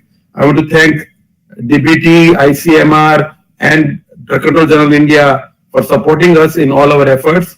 And I'm hoping that this support, we will be able to show to the world that India can do it. Thank you very much. Thank you, Dr. Pankaj. Well, I'm sure there were some questions, or maybe we can take them later when the Secretary steers it. There were questions on specifically for the DNA vaccine candidate being a very new platform. So we'll come back to you. So please stay with us. I'll hand over to Mr. Deepak Sapre. who is the CEO for the API and services at Dr. Reddy's, and would certainly like to understand little more about the adenovirus platform, which is also a new platform for the country, and that also two different types of adenoviruses. On the behalf of Dr. Reddy's, so Mr. Sapre, over to you, please. Thank you, Kavita, and thank you everyone for inviting me to this. Am I audible? Yes, Deepak, please. Thank you. Thank you. So, on behalf of Dr. Reddy's, I want to share a couple of things. First, that ever since COVID has struck, we have been operating on the full spectrum of the COVID platform. So we have worked on therapeutics and now we are working on vaccines. On the therapeutic side, we have been working on the medicines for mild, medicines for moderate, and medicines for severe conditions of for COVID patients. We have got a number of drugs into the market already, and that is facilitating the treatment for millions of patients around the world affected with COVID. On the vaccine side, this is our first foray into vaccines, and this has been done in collaboration with the Gamaleya Research Institute in Russia. This is on the Sputnik V vaccine, which is a vaccine which is based on the adenovirus vector platform. This uses a two-vector technology. There is AdVac 26 and AdVac 5. The first vaccination is with AdVac 26, and the second one is with AdVac 5. Both are recombinant adenovirus type vectors. In the first vaccination, the vector with the gene coding S protein gets into the cell, and the body synthesizes the S protein. In response, the production of the immunity begins. That's broadly the principle on which this is based. This vaccine has been extensively tested as part of the clinical trials in Russia. We've had more than 31,000 volunteers in phase 3 who have been given both shots of the vaccine. In India, we are conducting a phase 2/3 clinical trial. We've completed the phase 2 trial. The safety assessment is ongoing. So far, we have not seen any significant adverse events, and we expect to commence the phase 3 trials in the month of January. So far, the efficacy data that has been seen from the vaccine is strong. We saw about 91.4% efficacy after the 2 doses were given in the interim readout we had from Russia. Now, in addition to the safety, efficacy, clinical trial, and regulatory, I also want to take a quick 30 seconds on what we are doing on the logistics, because that's something very, very important in order to make sure that the vaccine reaches the last mile. The current storage condition is at -18, so we are putting in place an extensive cold chain setup to make sure that the vaccine reaches the last mile.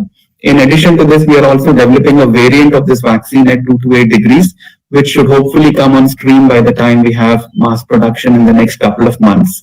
We are also adding a digital track and trace of the vaccine to make sure that there is extensive amount of monitoring of temperature. There are anti-counterfeiting measures, and there's a strong geotagging which is built into the vaccine proposition. We're also working on packaging and transportation and undertaking validations for various solutions so that the vaccine can reach the last mile in a manner that is safe and secure for every person who gets it. So I'll pause there, Kavita, and hand it back to you. Thank you for giving me the time. Thank you, Deepak. It was really very encouraging to know the planning, scheduling. I'm sure the Ministry of Health would really like to hear many of these points. Lastly, but not certainly the least, our mRNA vaccine platform indigenous developer, Sanjay, we believe you're going to start your trial, phase 1/2 trial somewhere in the mid of January. So a little bit from your please on the plans going ahead.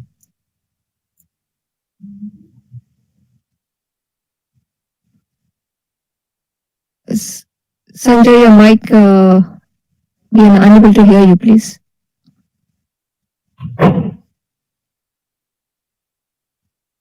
Not yet. Okay, maybe I'll get some IT team member of mine to, Sanjay, we cannot hear you. I'll get it resolved in the meantime. Dr. Swarup, would I like to hand over to you? There are a lot of questions we have on the chat. So if you would like to help us steer that through. Thank you, Kavita. Can somebody help Sanjay to resolve his technical problem? And as soon as it's resolved, we can have Sanjay's comments back on there. So first of all, I would like to thank all the panelists. Sanjay, can we hear you now? Oh. Okay, so I think you'll have to log out and then log in again. Has Kavita gone off or is Kavita still on? Because we need Kavita there to help us to take the questions. Yes. Okay. I just trying to put Thank you all Sanjay's very much. Yeah, thank you all. I think this was a very excellent panel discussion where a lot of key questions have been addressed by the panelists. The most important point that has come out of this discussion is of course the need for collaboration, which Dr. Padmanabhan sort of pointed out in his talk. The strength of the various platforms which came out very clearly from the various speakers, and the actual application of these platforms which came out from the industry.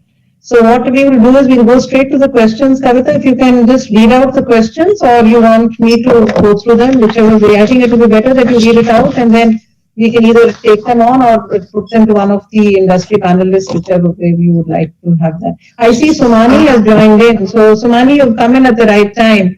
So maybe if Sanjay's IT problems are still being addressed, we can have Sumani on. So Sumani, you come in at the right time. We've just finished the panel discussion. We've just finished the interventions from the industry. What you missed is when they spoke of the good words for the regulator, and they said the regulator has put in hard work, the regulator has helped us to reach where we are. So Sumani is coming on and off, but I don't know if he's still online. If he is, Sumani, you didn't miss the good words that were said about the regulator. Okay, fine. So what I would like to do is, Sumani, if you can, in the next couple of minutes, we've talked about the new platforms, we've talked about the various industry readiness, where they are at different levels. If you can just give your viewpoint, because we know that when the regulator is now looking at data, there is a lot of science behind the data that you look at. So maybe now from the science part of the data, if you can make your remarks, I think that will be good. And then we'll get Sanjay Singh if he's been able to sort out his problem. So, Sumani, over to you.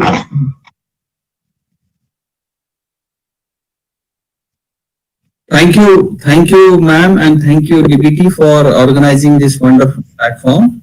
And since March, along with your good self and your team, we have taken this challenge to handhold the development of vaccines on the different platforms. We were faced with the challenges of having the correct CMC, chemistry, manufacturing and control data, then having the correct animal model, having the correct validated assay methods, and thereafter going into the seamless phase 1, 2, 3 clinical trials. That was what our approach was. And anytime and as many times anybody wants to approach the regulator, based on, along with the DBT, we have made a commitment that there will be a rapid response. So while going into the science, it was very important that the CMC is either data is generated or the data which is generated outside, if at all there is some data, either it is CMC or preclinical or clinical, that is reliable and that is relied upon. And if it has certain lacunas in it, it has to be repeated. That's what, the principle of reliance has worked in. So in this manner, we have been very successful to coordinate with most of the, because we have various kinds, very classical vaccines to DNA platform vaccines to RNA platform vaccines, all kinds of vaccines we are having, and we are having something which is completely indigenous. We are also having something which is just a technology transfer and all kinds of things. So, and in that, the most important thing is the industry and the research organization, they have stood the test of time. And along with the efforts of the DBT and Biopharma Mission, they have got also funding also. So, it has been a very wonderful experience, and probably we will have a happy new year with something in hand. That's what I can hint at. Thank you, ma'am. Somani, and I think Sanjay is still trying to log in. So, but I think going through the questions, Somani, there is clearly one question. You have Sanjay? Okay. But before I hand it over to you, Sanjay, there is one question directly addressed to the regulator. Maybe that will help and be a good segue for you to come in at that point. So the question basically says, could you please describe the vaccine approval process in India? How is the process been modified to accommodate the speedy, accommodate the severity of the ongoing pandemic? So, Somani, you have to let the people know what is the process and how have you modified the process. So, is there a modification in the process is what you need to say before you move on. So, I'd like Somani to answer that. Exactly. There are two aspects. Can you hear me, ma'am? Yes, we can. Can any? Yes, so Somani, we can hear you. Basically, modification was in the quick response was the first methodology, hand holding was the second methodology, and the reliance principle. If the data is already generated and reliable, that has to be relied upon was the third methodology. And fourth one is whether it is in the animal study or preclinical studies or clinical studies, a parallel approach as well as seamless approach. So that, we were not waiting that when entire phase 1 will be completed or when the non-human primate challenge or challenge studies will be completed till such time phase 1 will be held up. That was not the case. Here we have allowed all these things parallelly. That's how it has made it possible to compress the development timeline, and also based on what the principles for giving the restricted emergency use authorization.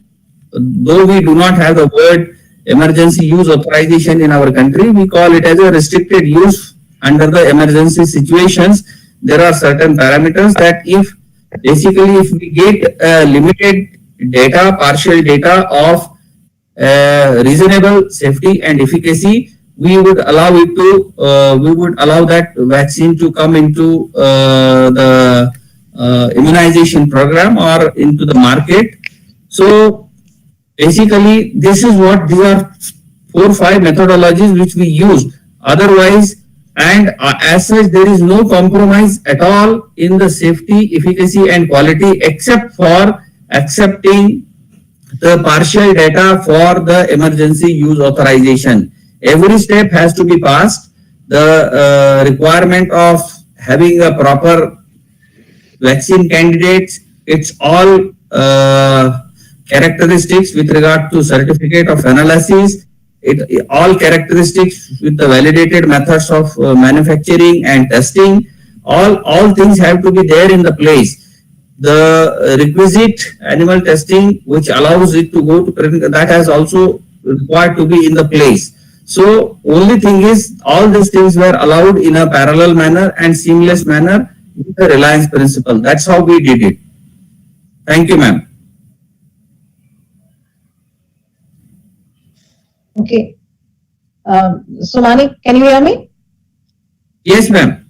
Yes, ma'am, you can hear. So, Somani, there is one more question for you, which is the efficacy of the AstraZeneca vaccine in the UK arm of trial has a confidence interval that starts at 28%. WHO says that the lower end of efficacy should be 30% for emergency use licensure. Is that going to be something that will be considered for the Indian emergency use authorization as well?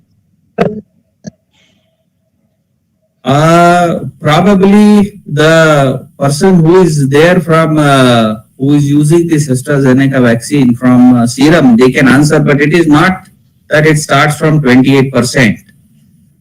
We have decided that it should have at least 50% efficacy with a lower bound point estimate of 30%. That is what is the our particular, what we have decided on the basis of international guidance. Umesh, you And have a somebody comment on that? from-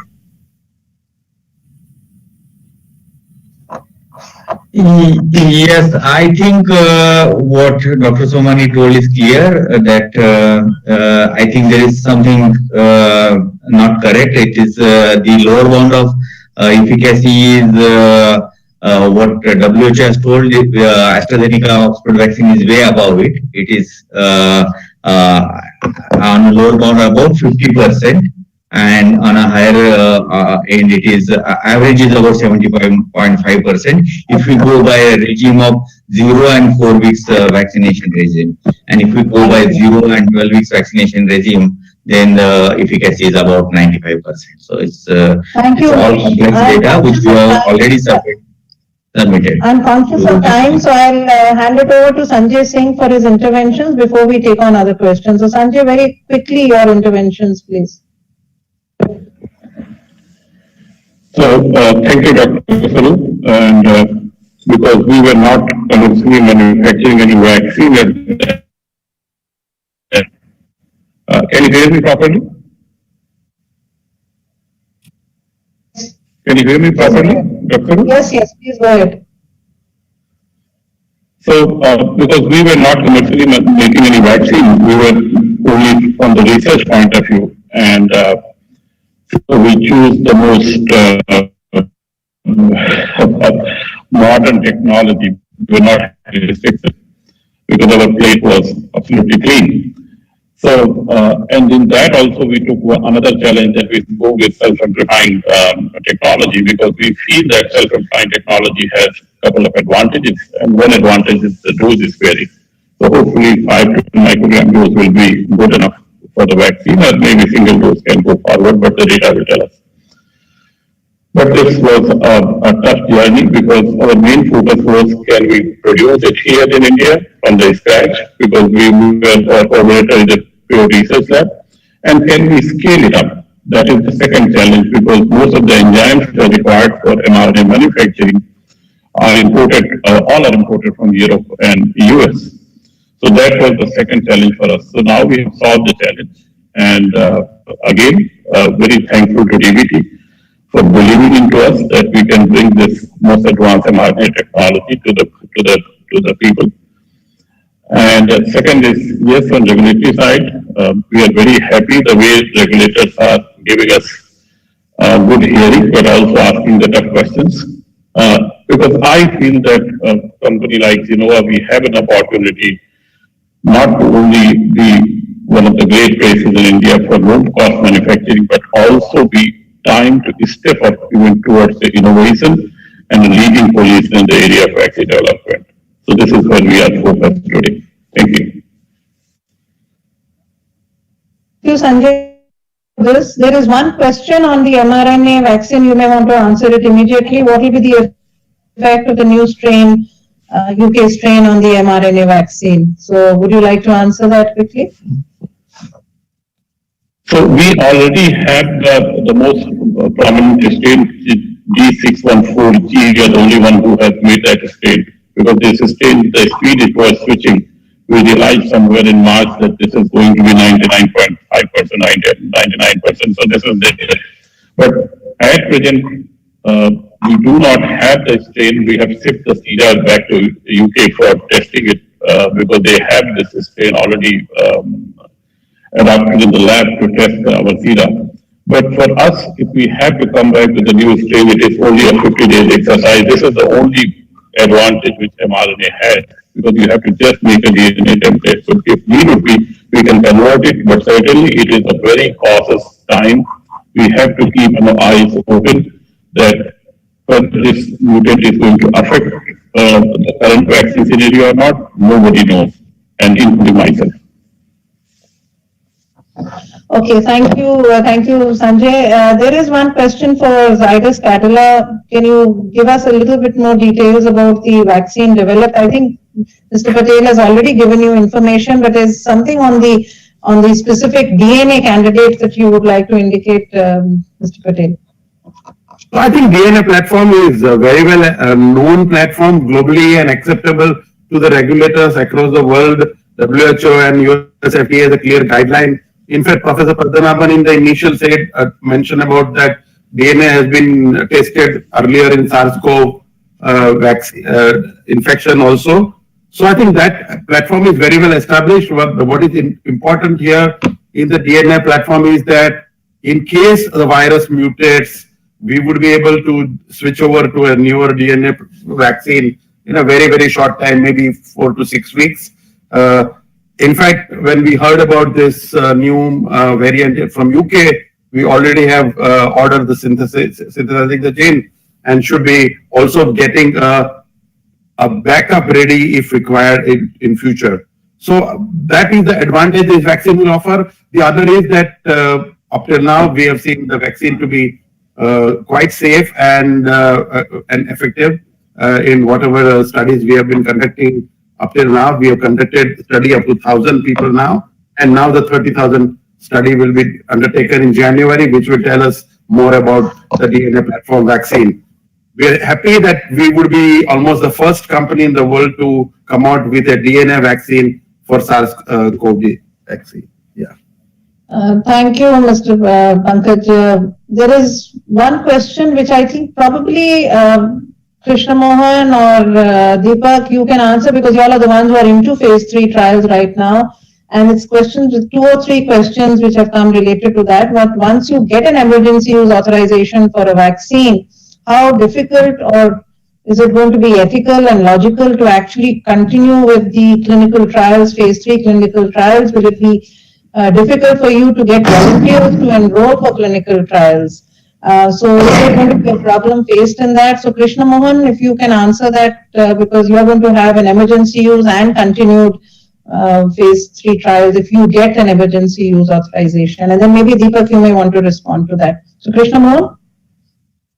Yeah, I think that's even if without the emergency use authorization, not to kind of be misunderstood, what has happened is there have been a lot of press releases which have been coming out saying that the vaccine is soon going to be released by December 16th or December 26th, and that by itself has hurt us badly in terms of recruitment because a lot of people have come and asked us the question, are you really sure that we should be participating in the clinical trial because there is going to be a vaccine?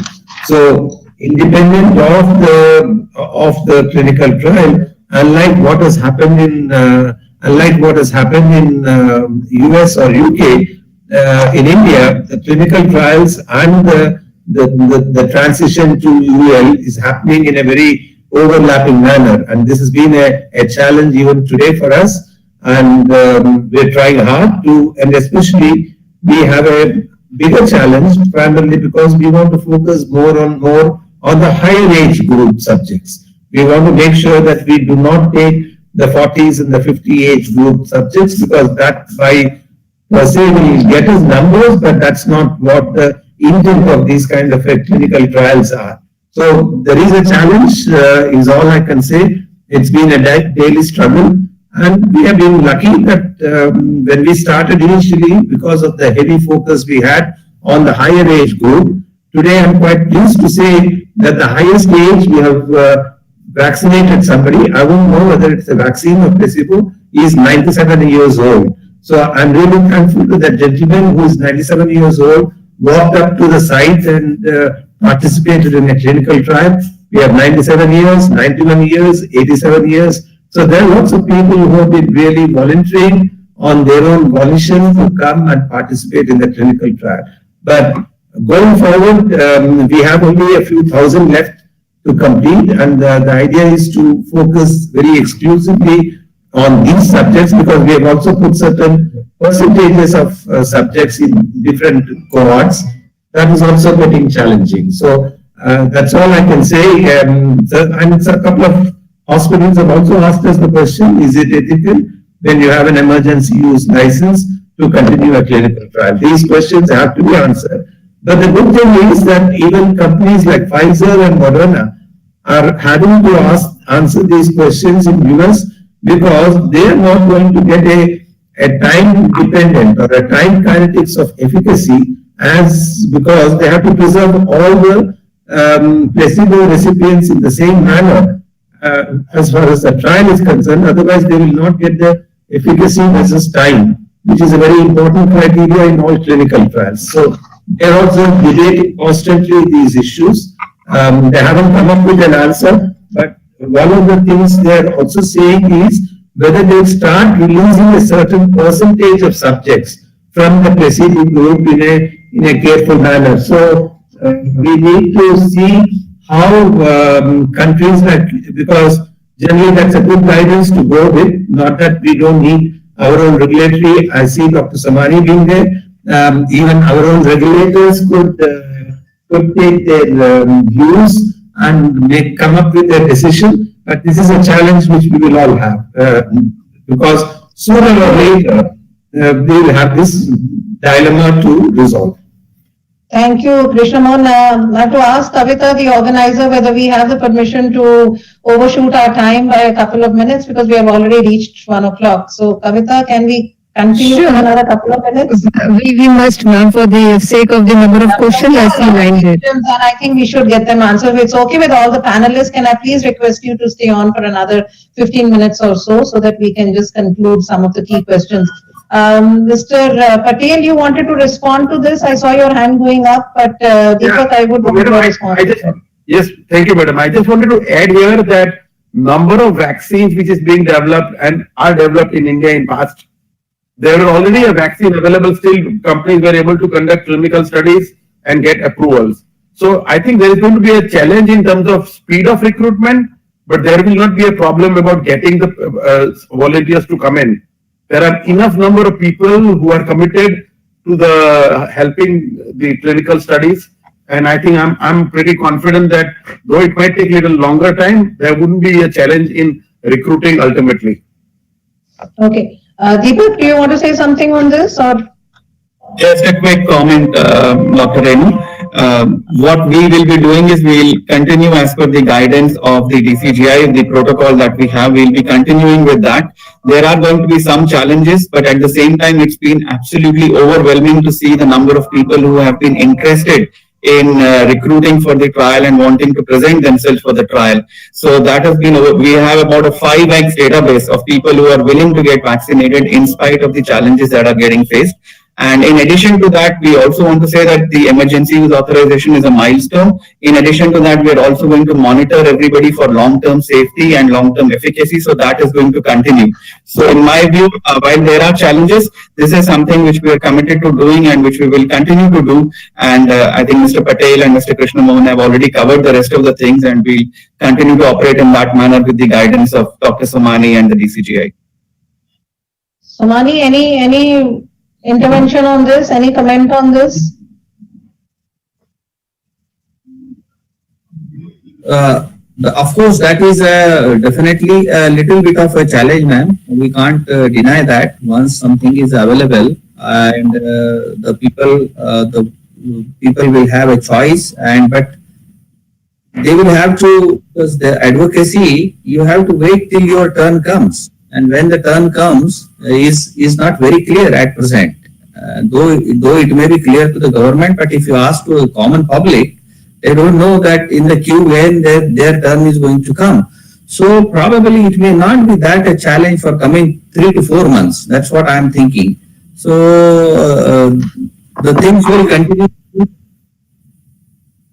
I would just like to intervene here and say that the sites that the DBT funded biopharma mission is setting up, the driven sites that we have, the feedback that I got, and Kavita will correct me if I'm wrong, is that so far there has been no impact on the recruitments that they're doing in those sites. And those are the sites which are being prepared for all these trials that you all are now going to get into. So I think we haven't really faced that, but yes, it's going to be a challenge, which I'm sure we'd like to take on. I will like to move on to a different set of questions because we must address all the issues, and that's on the new strain of the coronavirus.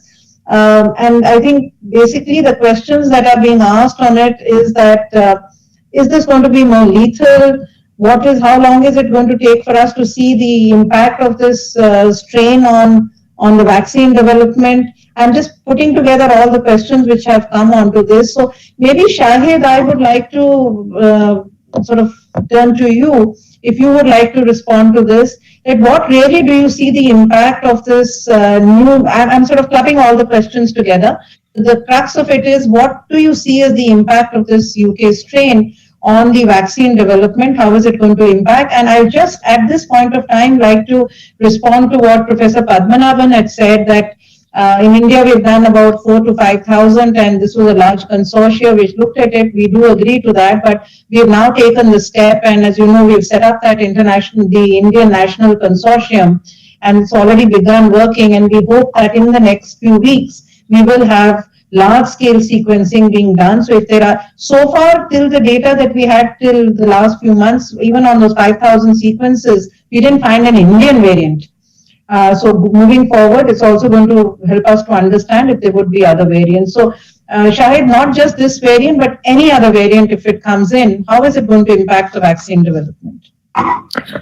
Well, as we know, a vaccine response is a polyclonal response. So if there are minor mutations, they are unlikely to affect the polyclonal response. On the other hand, if mutations keep accumulating, then there may be a slightly different story.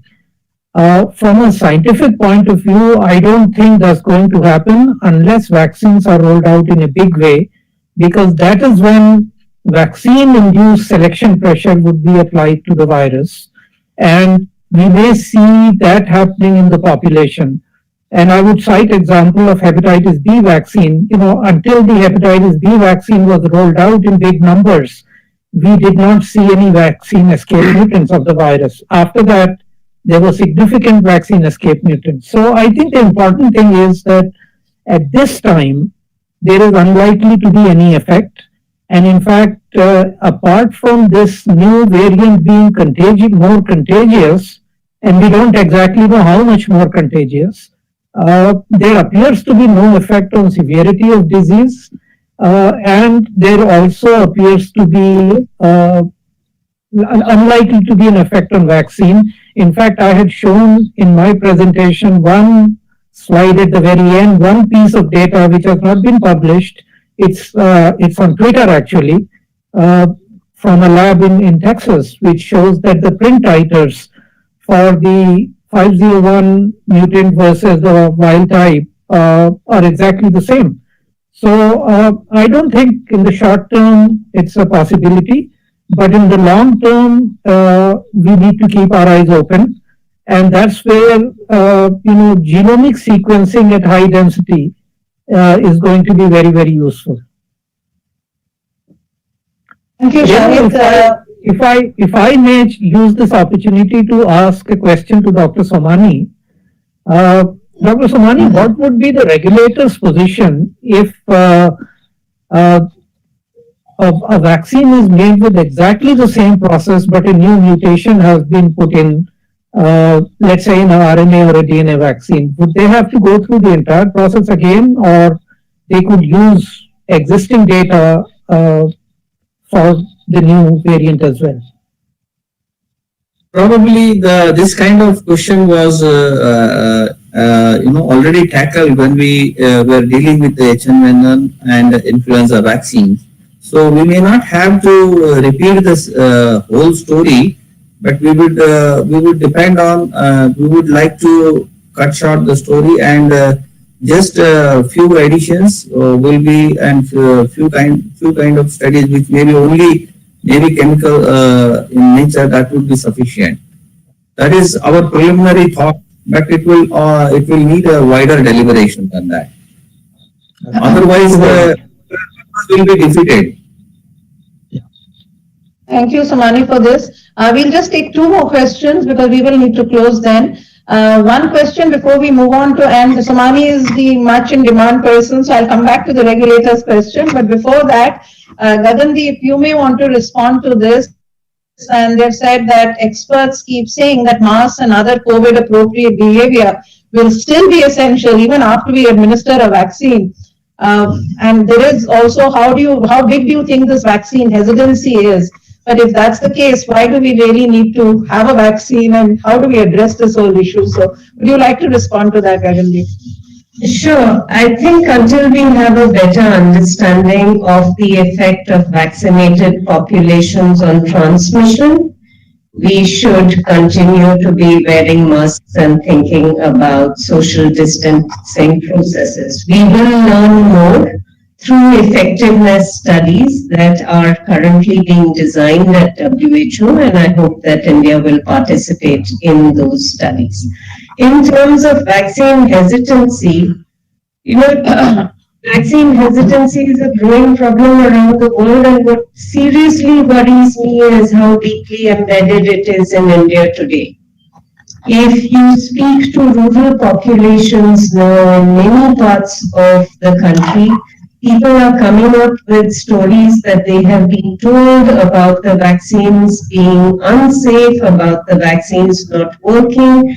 And I really worry that with all the preparations that are being done, with all the IEC material that the government is developing, it's not tailored enough for the populations that we need to address. So big problem, and we need better preparation, both in cities and in towns and rural areas. Thank you, Gagandeep, for that. Sumani, there's one question which is coming repeatedly, and of course there are questions which the audience has put in which are specific to the current proposals which are being considered by the regulator, and I'm not taking those up for discussion because that is currently a proposal being discussed by the regulator, so this may not be the right fora to discuss it. What is the level of their data? How much of data have they submitted to the regulator? So this is probably not the forum to take that up. I'm sure the regulator will, at appropriate time, release that information as and when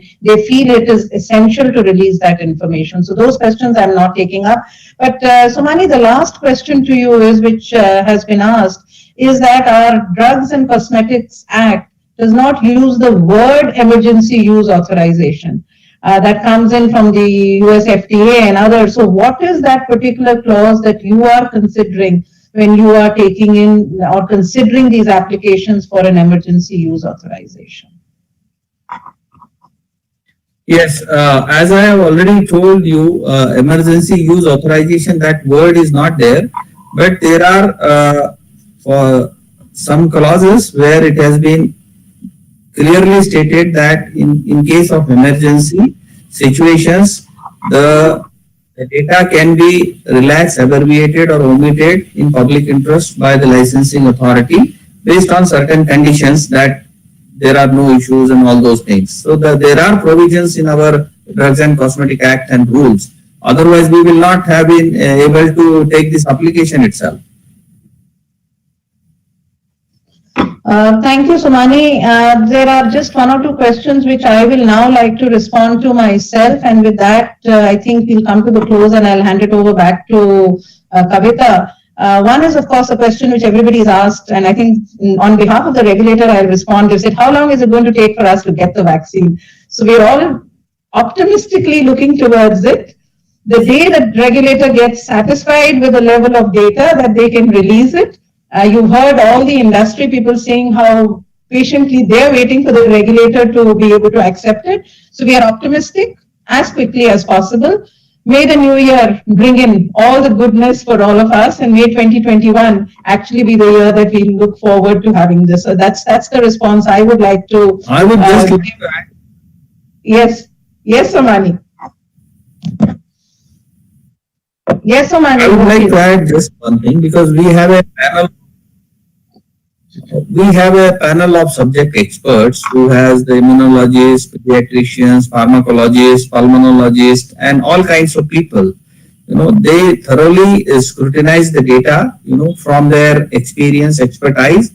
And once they, in addition to what the CDSU people ourselves we see, the subject expert panel also see, the scrutiny is quite tough. It's not like that just one vaccine is approved outside will mean that it will be automatically get approved in our country. It has to go through that tough scrutiny process. Of course, it is done very quickly on urgent basis, on rolling basis. But as Dr. Sanjay said that we get a quick hearing and tough questions also. It's something like that. So, thank you, ma'am. Thank you. There is one question, of course, how quickly will it reach the people? So I think you all have been privy to the information which has been shared that the government has already put in place an excellent mechanism. We've already done dry runs at the state level. I mean, how better prepared could we be than that we've actually done dry runs. You heard Serum telling you that they have the doses stockpiled and waiting there for the clearance. So we're really all ready. And I think this has been extensive planning. The Ministry of Health and Family Welfare has done extensive planning. That's because of the strength that we have in our immunization program to be able to do that. There is one question related to the research which somebody wanted to know, that we have a basket of vaccines. And yes, I have been talking about 30 vaccines and the candidates being there. Are there going to be ways in which the Department of Biotechnology would facilitate new scientists to take on new research efforts? The other question related to that, which somebody has been asked, is will we be able to see with the same speed vaccines and other therapeutics coming out for other diseases as for COVID vaccine? Is this going to be something that we'll be able to see that we take on? So I would just like to say this, that we hope that this ecosystem that we've created, not just of the facilitation in terms of the facilities that we've created, but also the coming together of the various groups, the collaboration that we've seen, we hope this goes beyond COVID-19.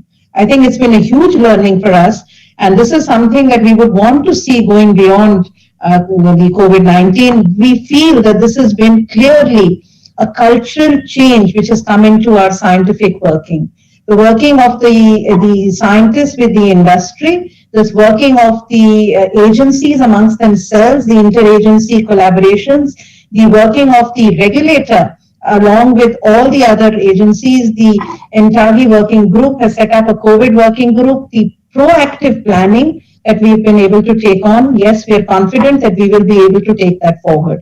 And I think the last question, which was very important, which they said is, what do we see as the future in terms of all the various facilities that we've been able to set up, and where is India going to position? So I'd like to stop over here by saying, you heard all the panelists say, we are very strong in our science. We've made sure that we've used this strong science base to build upon this to be able to deliver. Today, when we are speaking in this panel, I'm sure all the viewers, and I can see that we had nearly over 400 viewers registered in, and maybe I don't know how many others there. I'm sure you found it difficult to recognize who was from the academia and who was from the industry and who was the regulator. I think that really, and who is the funding agency or the policy maker, I think that is the team spirit that we are moving ahead with. Strong science, strong regulation, a strong ecosystem, and a strong commitment to deliver to the public. And I think with this, finally, it's going to be Team India which delivers. And I think that's really what we are looking for, a Team India delivery, not just to India, but to the world. An Atmanirbhar Bharat, self-reliant, ready to handle the global challenges that come in. So thank you very much. I hand it over to Kavita to do the closing for this. Thank you. Thank you so much. I would like to invite Sushendra, please, because we're off time, for the final word of thanks. Thank you, Kavita. And I think it has been a great session. And thanks to all of you. Thanks, Madam, Dr. Swaroop, ma'am, for, she was the, pillar and the guidance behind guiding the agenda and guiding and creating this session. And thank you, ma'am, for that. And all our panelists. I think we covered from bench to bedside in this discussions today. And all our panelists, Professor Padmanabhan, Professor Varadarajan, Professor Jamil, Professor Kang, I think really covered, and Dr. Somani, really covered all the aspects. As our Honorable Minister has said that 2020 was the year of science, I think we covered that. And science cannot be complete if we don't translate that science and move it to our use, to the use of our public, to use of our citizen.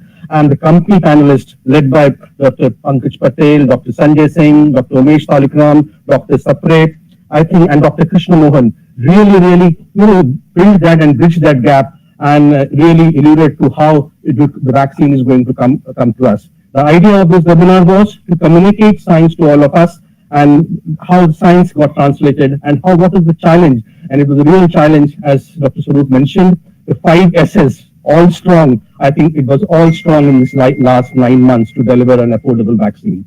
I think I thank you all our participants for, being here. We had 700 plus registrations for these workshops. It was live streamed on YouTube as well, and we had a good response for it, looking at the questions we got. I thank all of this. This was not possible without close cooperation with working with DBT BIRAC joint teams. I thank Dr. Alka, Kavita for really creating that. And to create this platform, my IT team at BIRAC really worked hard for it, and especially to name Amar, Vipul, Murli, who really created that platform. Thanks to all of them. And finally, last but not the communication team at DBT and BIRAC and our Grand Challenges communication partners really worked hard to communicate this message to you. Keep a watch out. We will have regular such webinars to communicate science to all of you. And once again, I thank you. Wish you all a very happy 2021. May the year brings good health, happiness to all of us, and we wish you a very good new year 2021. Thank you. Thank you all. Thank you. Thank you. Bye. Thank you very much. Thank you.